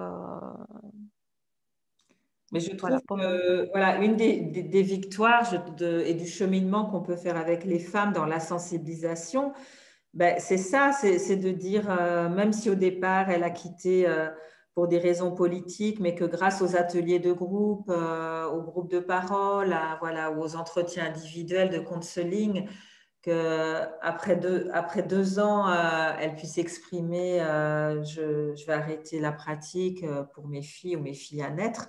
C'est une victoire en fait. Et nous, c'est ce qu'on se dit, c'est qu'on n'a pas besoin, quand on franchit la porte du GAMS, d'être déjà convaincu. Au contraire, notre rôle, il est plutôt pour les mamans qui sont pas ou qui sont un peu tiraillées entre justement ce qui est imposé, la norme sociale, hein, ce qui est imposé par le pays et par toutes des générations de femmes qui ont été excisées avant et parce qu'elles entendent au GAMS. Donc, au contraire, je trouve ça, c'est un plus grand défi en fait, hein, encore un plus grand travail parce qu'une maman qui vient déjà, je vais protéger ma fille, ben, on n'a plus grand-chose à faire en fait.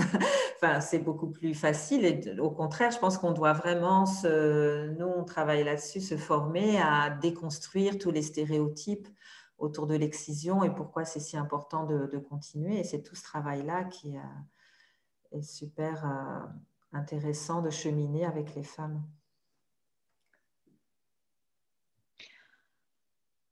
Je vois qu'il y a une question par rapport aux brochures. Je ne sais pas si du coup c'est par rapport à Alors, nos brochures du planning. Stéphanie a répondu. Ah, ok.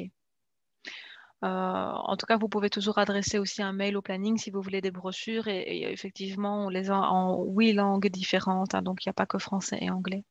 Voilà.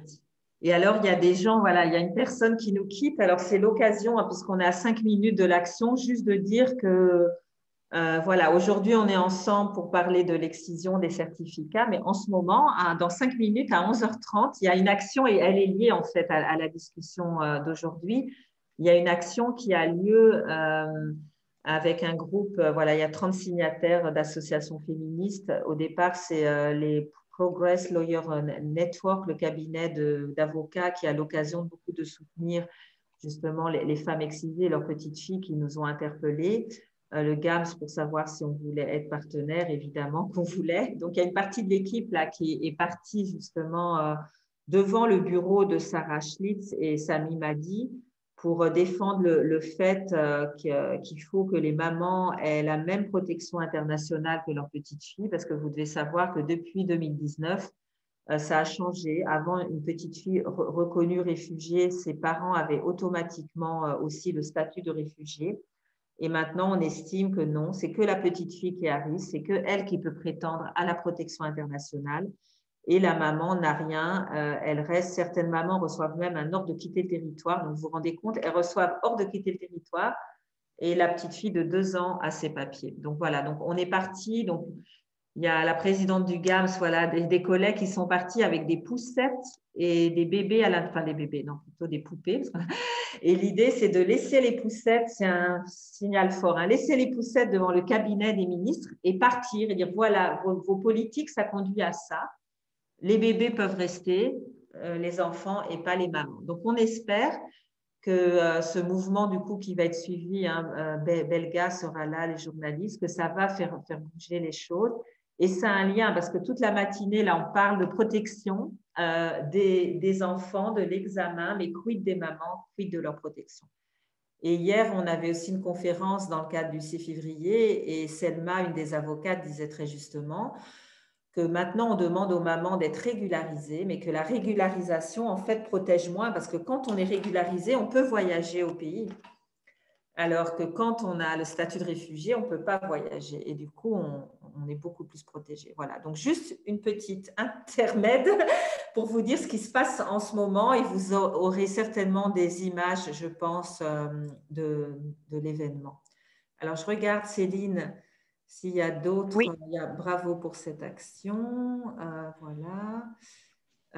Est-ce que vous pensez que cela a un intérêt de demander un certificat de non-excision pour une maman érythréenne non excisée qui a une bébé fille née en Belgique si sa demande d'asile n'est pas en lien avec la problématique?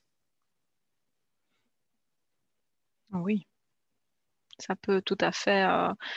Après, je pense que ça reste à discuter avec la maman parce que il ne faut pas qu'elle se sente dépossédée et vu que ça touche à son intimité, voilà, je pense qu'il faut passer par la case sensibilisation de cette maman, peut-être investiguer un petit peu qu'est-ce qui fait qu'elle n'est pas excisée, est-ce que ça ne se fait pas dans sa région, pas dans sa famille, il faut investiguer un peu ça, la sensibiliser si c'est nécessaire, voir un petit peu comment est-ce qu'elle se positionne par rapport à ça et lui expliquer en quoi la Belgique peut la protéger de ça aussi. Enfin, ça peut faire partie de sa demande d'asile. Une demande d'asile peut être formulée sur différentes persécutions.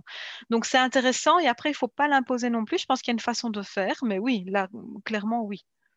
Oui, et moi j'ai eu beaucoup de femmes par contre érythréennes à ma vie, mais qui venaient plus justement en disant je ne sais pas en fait, hein. Comme parfois aussi c'est fait très tôt en Érythrée où les mamans elles se souviennent pas ou les femmes se souviennent pas. Bien, elle venait plutôt sur les conseils d'une assistante sociale, d'une infirmière d'un centre ou alors de Médecins du Monde, parce qu'il y a beaucoup de dames qui sont transmigrantes parmi les dames érythréennes. Et elle venait plus en disant, en fait, on m'a parlé de l'excision où j'ai assisté à une animation.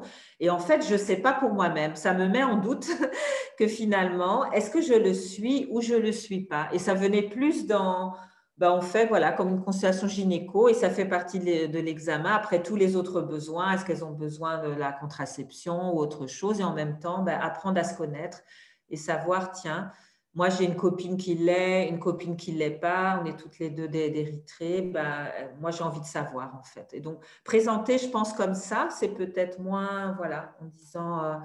oui, ça engage à rien. Après, on en fait ce qu'on veut de son certificat. Après, elle est maître de son certificat ou pas, hein. Elle le donne pas. Ça lui appartient en fait à la femme. Mais ça peut être, j'ai envie de savoir. Donc, voilà. Je Et rebondis sur sur ce que tu pardon? dis. Oui. Je rebondis parce que c'est important, je trouve. On pourrait partir du principe que les dames savent qu'elles sont excisées ou non, qu'elles connaissent leur type d'excision, mais c'est rarement le cas en fait. Et dans le cadre des suivis CGRA, justement, il y a pas mal de prises en charge du coup, que ce soit au niveau psychologique ou sexologique ou même médical, qui se font grâce aux entretiens qu'on met en place, puisque a priori, c'est pas leur demande, mais elles vont se saisir de ça et finalement ça va donner lieu à ça, à la découverte aussi de son propre corps. Et de, finalement, moi aussi, j'ai des difficultés au niveau de ma sexualité. Et ah bon, il y a des moyens, des alternatives où on peut en parler. Donc ça, c'est vraiment, c'est génial de pouvoir quand les mamans voilà, peuvent aussi cheminer de cette façon-là. Et donc, il ne faut pas croire que les dames se rendent compte ou ont conscience systématiquement de ce qui a été fait sur elles. Elles savent qu'elles ont été excisées, elles s'en souviennent parfois, euh, mais voilà, quitte à savoir vraiment ce qui a été fait. Et donc, c'est souvent un moment important pour les femmes aussi Tout à fait. de découvrir ça. Et donc, on essaye que ça ne soit pas uniquement médical, mais on collabore avec le médecin pour recevoir la patiente aussi et parler de ce qui a été constaté dans la consultation médicale. Voilà. Alors, quelqu'un demande, Sarah, oui, alors les cartes de prévalence, elles ont été mises à jour en 2019. Donc, Sarah disait qu'elle avait celle de 2016. Mais je pense que sur celle de 2016, on avait déjà l'Indonésie en rouge, hein. Donc, c'était principalement ça, le grand changement qui avait été fait. Donc, si l'Indonésie est déjà en rouge sur votre carte, c'est qu'elle est déjà pas trop vieille, c'est bien, parce que normalement, les cartes les plus récentes, voilà. Et après, on a les… Oui, alors quelqu'un demande, c'est le site du GAMS, on a mis la plus récente. Après, les études ne sont pas faites chaque année, hein, donc, et souvent, le temps qu'elles sont publiées, elles datent déjà, les années de référence sont 2 ou 3 ans avant. Donc, à part l'Indonésie, il n'y a pas eu des grands changements. On va vérifier sur le site du GAMS, voilà, quelle année on a, mais n'hésitez pas là encore à nous demander par email des commandes et on vous les enverra par courrier. Alors, je ne vois pas d'autres questions pour Moi, l'instant. j'avais une proposition, en fait, Vas-y, parce que je me rends compte qu'il y a encore deux, trois petites choses que j'ai envie de vas-y, ouais. partager, et j'ai aussi Ouais, quelques témoignages si ça vous vas-y. intéresse, Je vraiment te quelques redonne la minutes. parole. Ouais.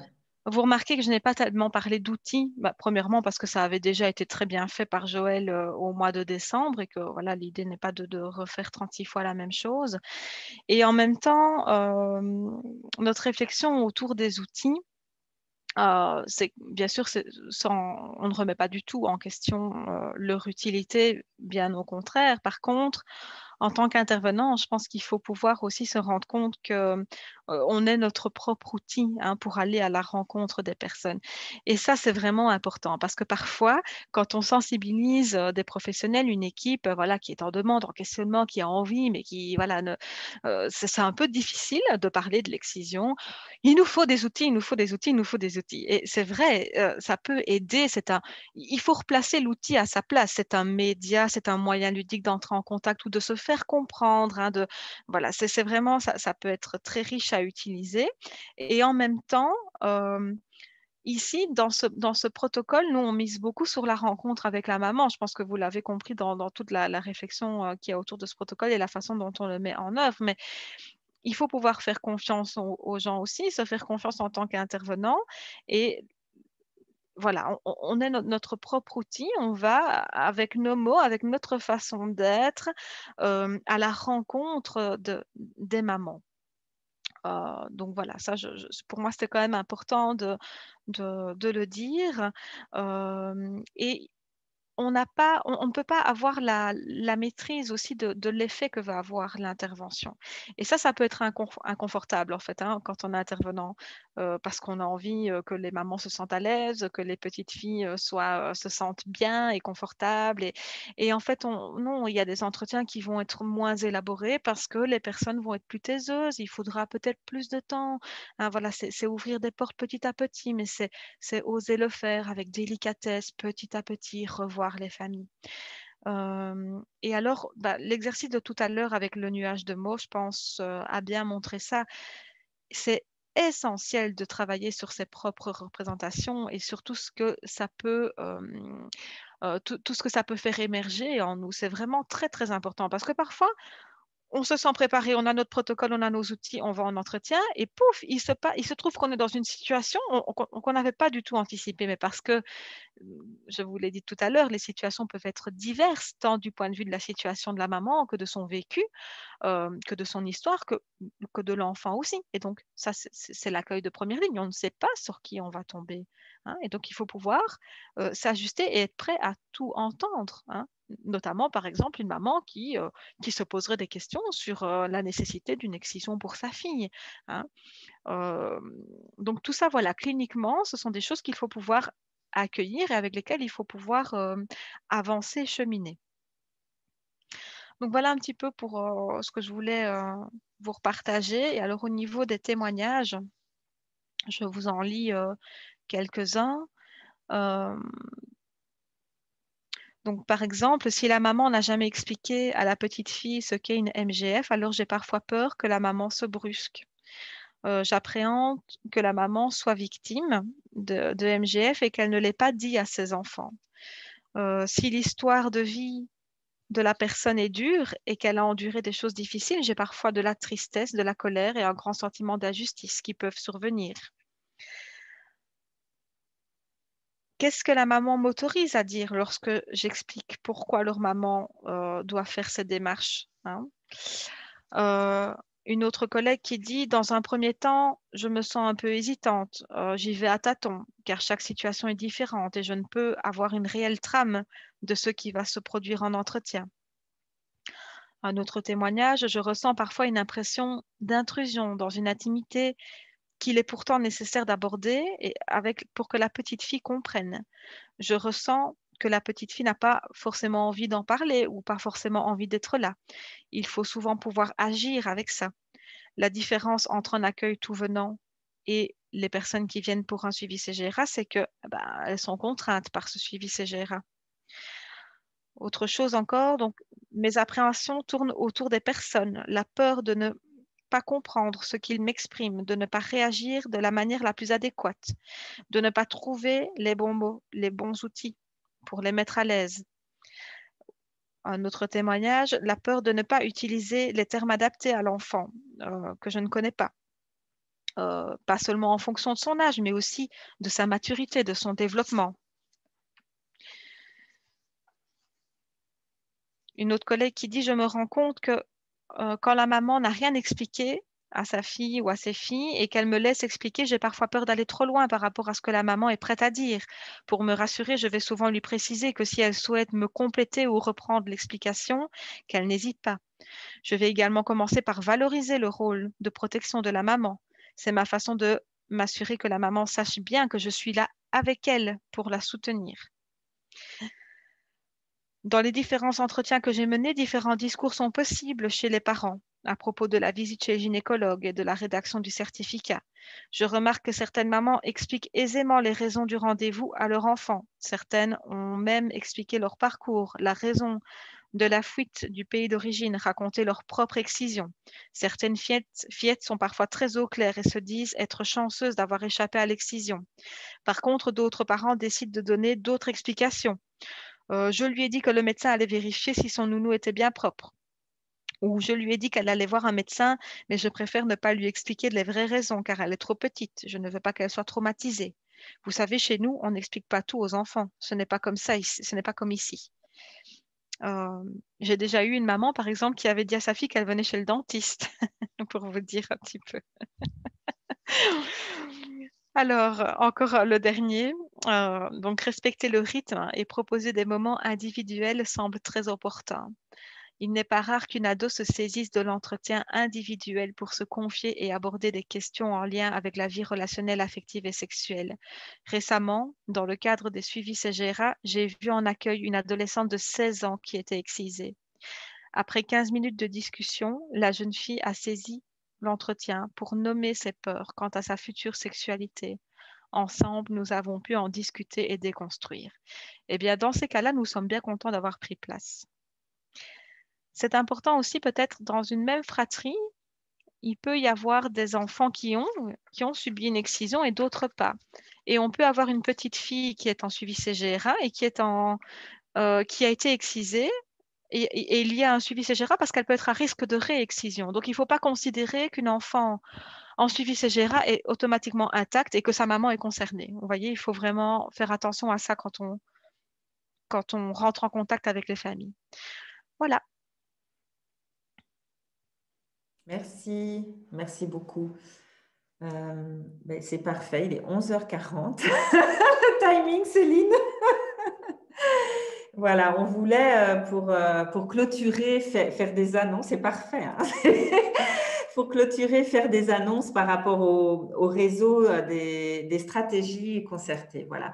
Parce que vous avez connu sans doute, voilà, pour les plus anciennes qui nous suivent, le réseau des stratégies concertées qui couvrait toute la fédération Wallonie-Bruxelles, avec parfois même aussi des invités du fédéral ou quelques personnes néerlandophones qui parlent français, qui viennent aux assemblées annuelles. Et là, avec la régionalisation voilà, du gouvernement belge, où de plus en plus de financements et de programmes se font par région, les stratégies concertées suivent un petit peu cette évolution-là, où on a commencé d'abord par le réseau bruxellois des stratégies concertées, voilà, soutenu par la COCOF. Et là, on est en train de maintenant mettre toutes les bases pour avoir un bon réseau wallon des stratégies concertées, ce qui est encore tout un travail parce que maintenant, voilà, on est essentiellement, le GAMS et le FPS de Liège, en fait, dans le comité de pilotage depuis qu'Intact s'est mis en veille, et on aimerait s'agrandir, idéalement avoir peut-être un membre dans le comité de pilotage de chaque province, ça pourrait être bien. Donc, Liège est déjà couvert, mais si on pouvait avoir, par exemple, un membre de chaque province, ça pourrait être quelque chose de bien, de participatif dans le comité de pilotage. Donc, on vient avec le FPS de Liège de bien retravailler voilà, toutes les bases du but du réseau wallon et des objectifs de la convention. Et donc, prochainement, vous nous entendrez encore parler, je pense. On lancera un appel à rentrer dans le comité de pilotage. Mais on a déjà tout un programme pour cette année. On ne va pas attendre d'avoir déjà tout le comité de pilotage complet pour démarrer. Et donc, comme je vous disais, on a une série de webinaires. Donc, on a eu celui avec Joël Mouvet, maintenant celui avec Céline, qui est enregistré, qu'on pourra voir ensuite en ligne. Et on a déjà le prochain. Donc, on vous enverra une invitation, mais vous pouvez déjà noter dans votre agenda. Donc, ce sera le jeudi 18 mars de 14 à 16 heures. Et on aura, donc je les avais déjà montrés, je ne sais plus si j'avais montré avec le dernier webinaire, mais vous voyez, vous avez peut-être vu cette publication « Que se passe-t-il dans nos culottes ?» En fait, c'est la Fédé des centres de planning familiaux pluralistes et femmes et santé. Donc, c'est Lola et Manoé qui viendront nous présenter cet outil. Il y a un outil pour les parents ou les adultes qui accompagnent les enfants et un outil pour les enfants à partir de 9 ans. Et c'était pour aborder la question des règles. Mais plus que la question des règles, hein, que se passe-t-il dans nos culottes? Voilà, c'est un peu humoristique. Vous verrez qu'on élargit à la question aussi de apprendre à connaître cette partie-là du corps, la vulve, le clitoris. Et quid quand justement, peut-être sa vulve ne ressemble pas à ce qu'on voit dans d'autres livres. Donc, par exemple, pour une petite fille excisée ou pour un enfant, une enfant intersexe, quand on a, quand la vue qu'on a de notre vulve n'est peut-être pas exactement celle qu'on voit dans les livres d'anatomie, on peut se poser des questions justement en tant qu'enfant. Donc, c'est pour ça qu'on les avait aidés, Lola et Manoé, à travailler cette page sur l'excision, par exemple. Qu'est-ce qu'on fait quand un enfant est excisé et découvre que sa vulve est peut-être différente? Donc, ça, c'est le 18 mars. On en aura d'autres prévus en avril-mai. On n'a pas encore la date avec une médecin PSE, docteur Tourette, qui fait des activités dans les écoles. Donc là, on a vu plutôt l'approche individuelle avec Joël et Céline. Et on pourra voir aussi en groupe, avec un groupe d'enfants, selon les âges, quel outil on peut utiliser. Comme info, qu'est-ce que je voulais vous dire? Ah oui, donc toujours par rapport à notre sujet de discussion qui va durer toute l'année sur comment en parler avec les enfants.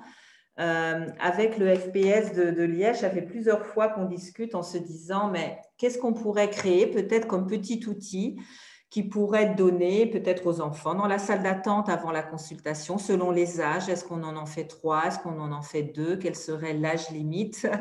Céline disait au-dessus de 12 ans, en dessous de 12 ans. Est-ce qu'il faut encore faire une autre catégorie, comme tu disais, les 2, les 5? Enfin, voilà. On pourrait réfléchir à ça s'il en faut 2 ou 3 selon les âges et peut-être avec beaucoup de dessins illustrés qui pourraient expliquer de manière simple c'est quoi cet examen et qu'est-ce qu'on va faire. Et pour ça, on va lancer un groupe de travail au sein des stratégies concertées. Donc, toutes les personnes qui ont déjà participé aux 2 ateliers, vous aurez systématiquement, on fera attention à ça, l'invitation, parce que ça veut dire que vous êtes déjà intéressé par le sujet. Et si vous avez du temps à consacrer un petit peu plus, on pourrait se mettre d'accord en sachant que tout le monde travaille et qu'on n'a pas forcément beaucoup de temps, mais essayer de trouver un rythme de travail pour ce groupe-là, pour qu'on réfléchisse ensemble et qu'on co-construise en fait un outil. On a d'autres groupes de travail en vue. On avait aussi un groupe de travail plus cette fois-ci sur comment rédiger des attestations psy, aussi dans le cadre de la demande de protection internationale. Donc, vous serez au courant, de toute façon, si vous êtes amis du Facebook des stratégies concertées ou abonné à la newsletter, vous aurez toutes ces informations-là. Donc, je voulais aussi en profiter pour donner quelques minutes à Iman, qui en fait est stagiaire au GAMS en ce moment. Elle suit un master en promotion de la santé à l'ULB et j'ai la chance de la voir avec moi comme stagiaire au GAMS, mais aussi à C'est ma vie. Et elle a été très interpellée par la présentation de Joël. Et on a décidé de tester des outils que Joël nous avait présentés, mais on les a un peu customisés déjà. Et donc, elle va vous montrer, on n'a pas encore tout à fait fini parce qu'on les teste, mais on trouvait ça chouette de déjà vous dire comment ça peut stimuler ce genre de webinaire où on se dit, tiens, il y a un truc qui me parle et moi, je vais essayer à ma sauce. Je vais reprendre ça dans ma consultation. Donc, Iman, si tu veux, voilà, c'est à toi. Expliquer un petit peu ton cheminement suite à la présentation de Joël. Oui. Bonjour à toutes. Merci Céline pour cette super présentation. Alors, en se basant sur ce que Joël avait fait, on a créé, enfin, avec Fabienne, on a eu l'idée de créer une petite image comme ça qu'on a plastifiée ou qu'on a mis en face du bureau de Fabienne pour que lorsque les enfants arrivent en consultation, puissent choisir différentes tenues pour la petite fille. Donc, vous voyez, ces petits scratchs.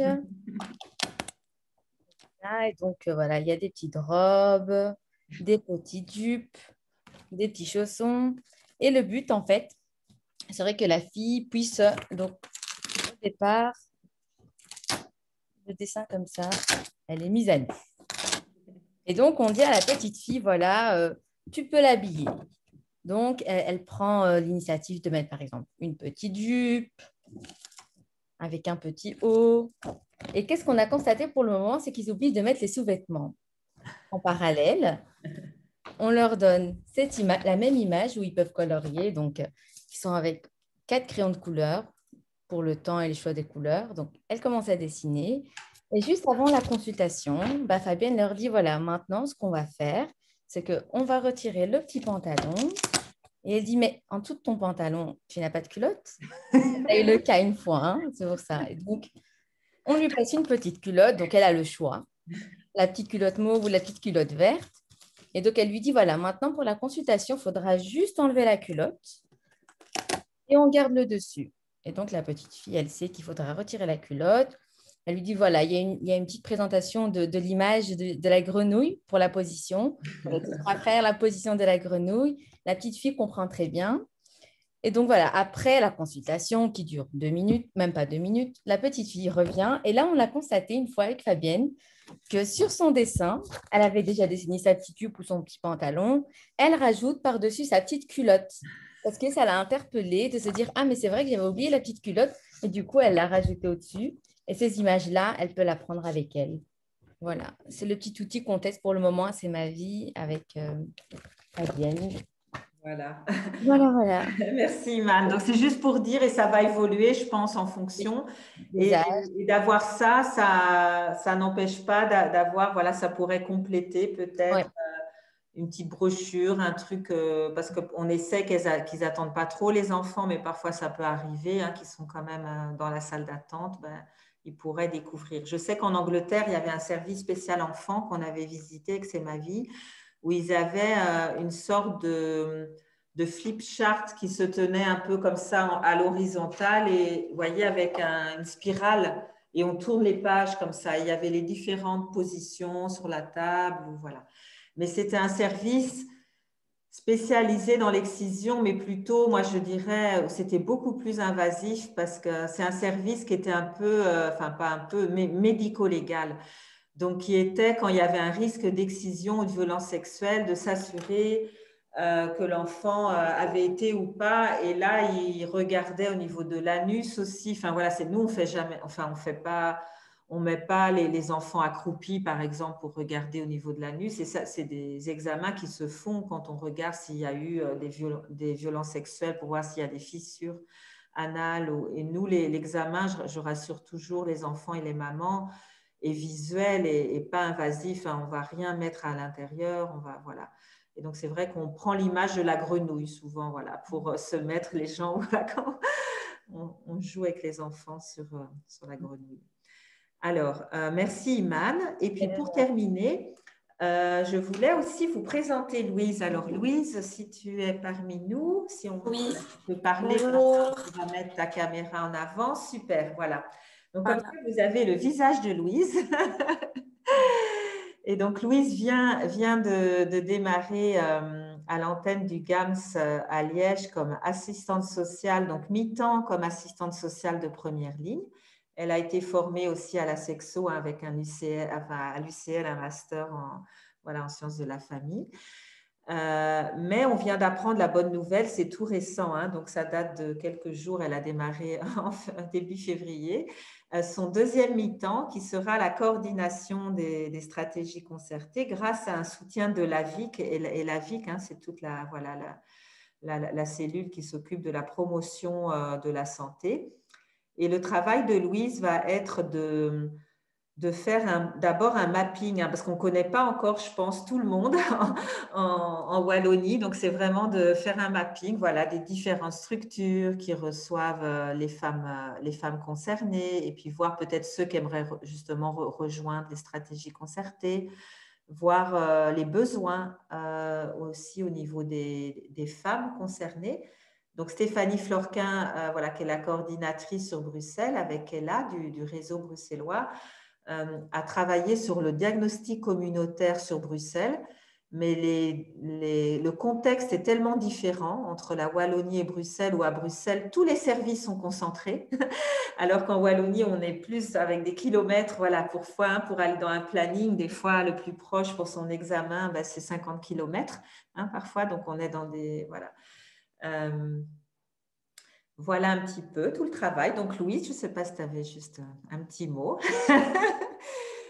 que tu voulais dire. Je n'ai pas de mot, mais voilà. Je suis contente et motivée pour cette nouvelle aventure. Bienvenue. Bienvenue dans la team stratégie concertée. Voilà, donc on aura l'occasion de se revoir tous ensemble. Je pense qu'on va clôturer là dans les annonces. Ah si, l'assemblée annuelle. Donc, l'assemblée annuelle, malheureusement, n'a pas pu avoir lieu l'année dernière avec le Covid. Et cette année, on l'a fixée déjà bien en avance pour ne pas rater la date. Et on s'est dit que même si on ne peut pas se retrouver en présentiel, on le fera en fait en ligne parce qu'on a vu que ça marchait bien. Maintenant, vous voyez, hein, avec les quiz, on s'améliore.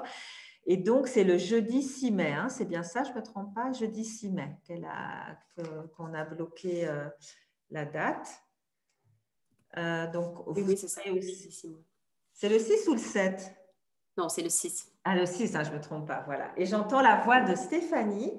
Alors, Stéphanie, justement, si tu es là, peut-être si tu peux dire un petit coucou, parce que je pense que tu es en tes derniers jours aussi, en tant que coordinatrice, voilà, au niveau de Bruxelles, tu peux peut-être expliquer, voilà, les changements qui vont avoir lieu.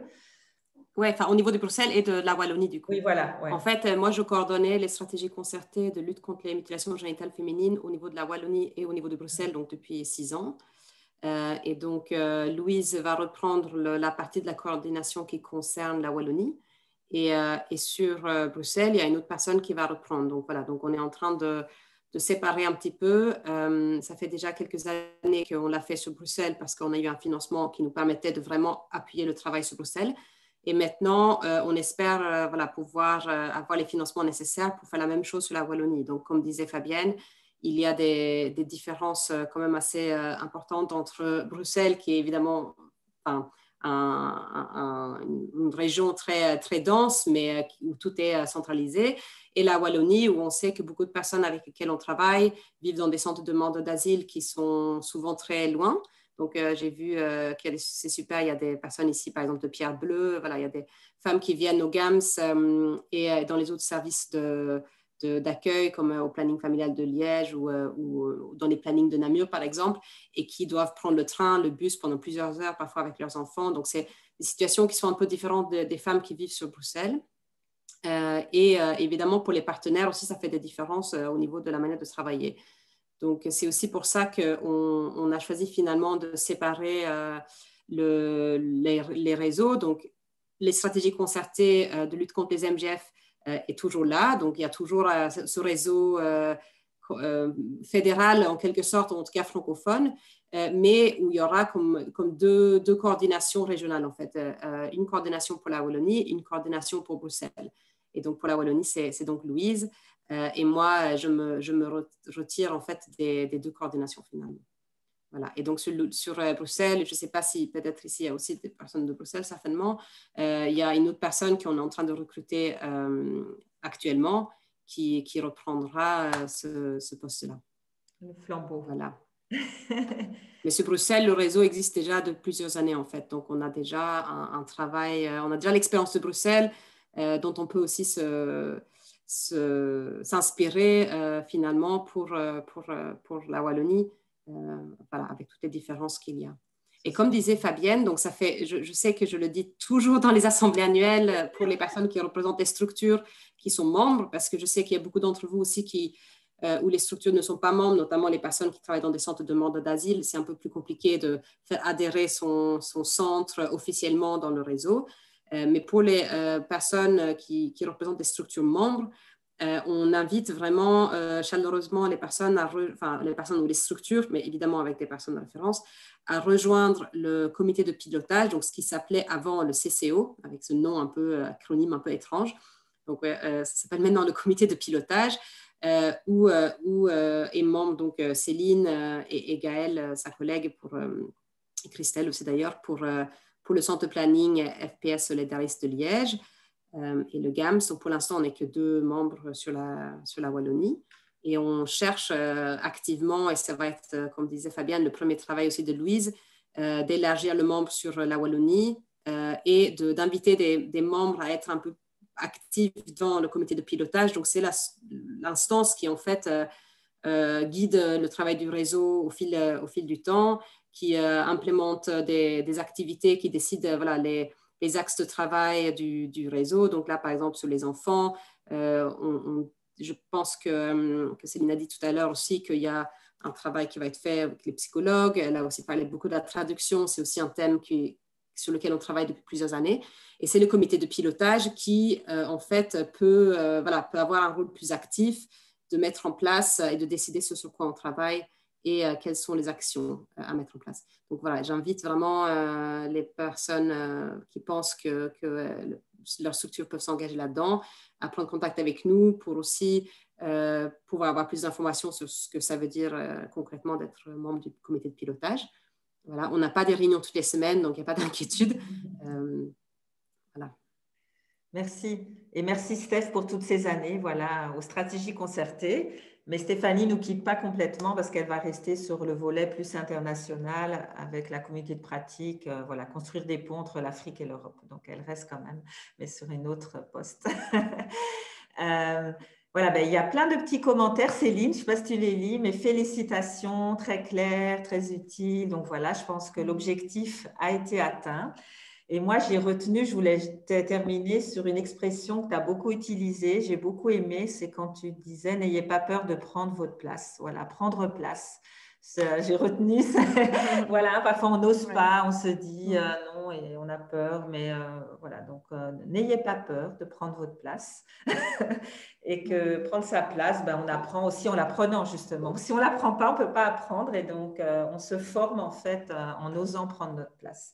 Voilà, c'est un peu sur ces paroles-là que j'aimerais, voilà, on va se quitter, il est 12 heures, donc un grand merci à Céline pour, voilà, c'était super clair. Merci à Kella pour les petits quiz, à tout le monde. Et on se retrouve alors le 18 mars avec Lola et Manoé sur que se passe-t-il dans nos culottes. Voilà.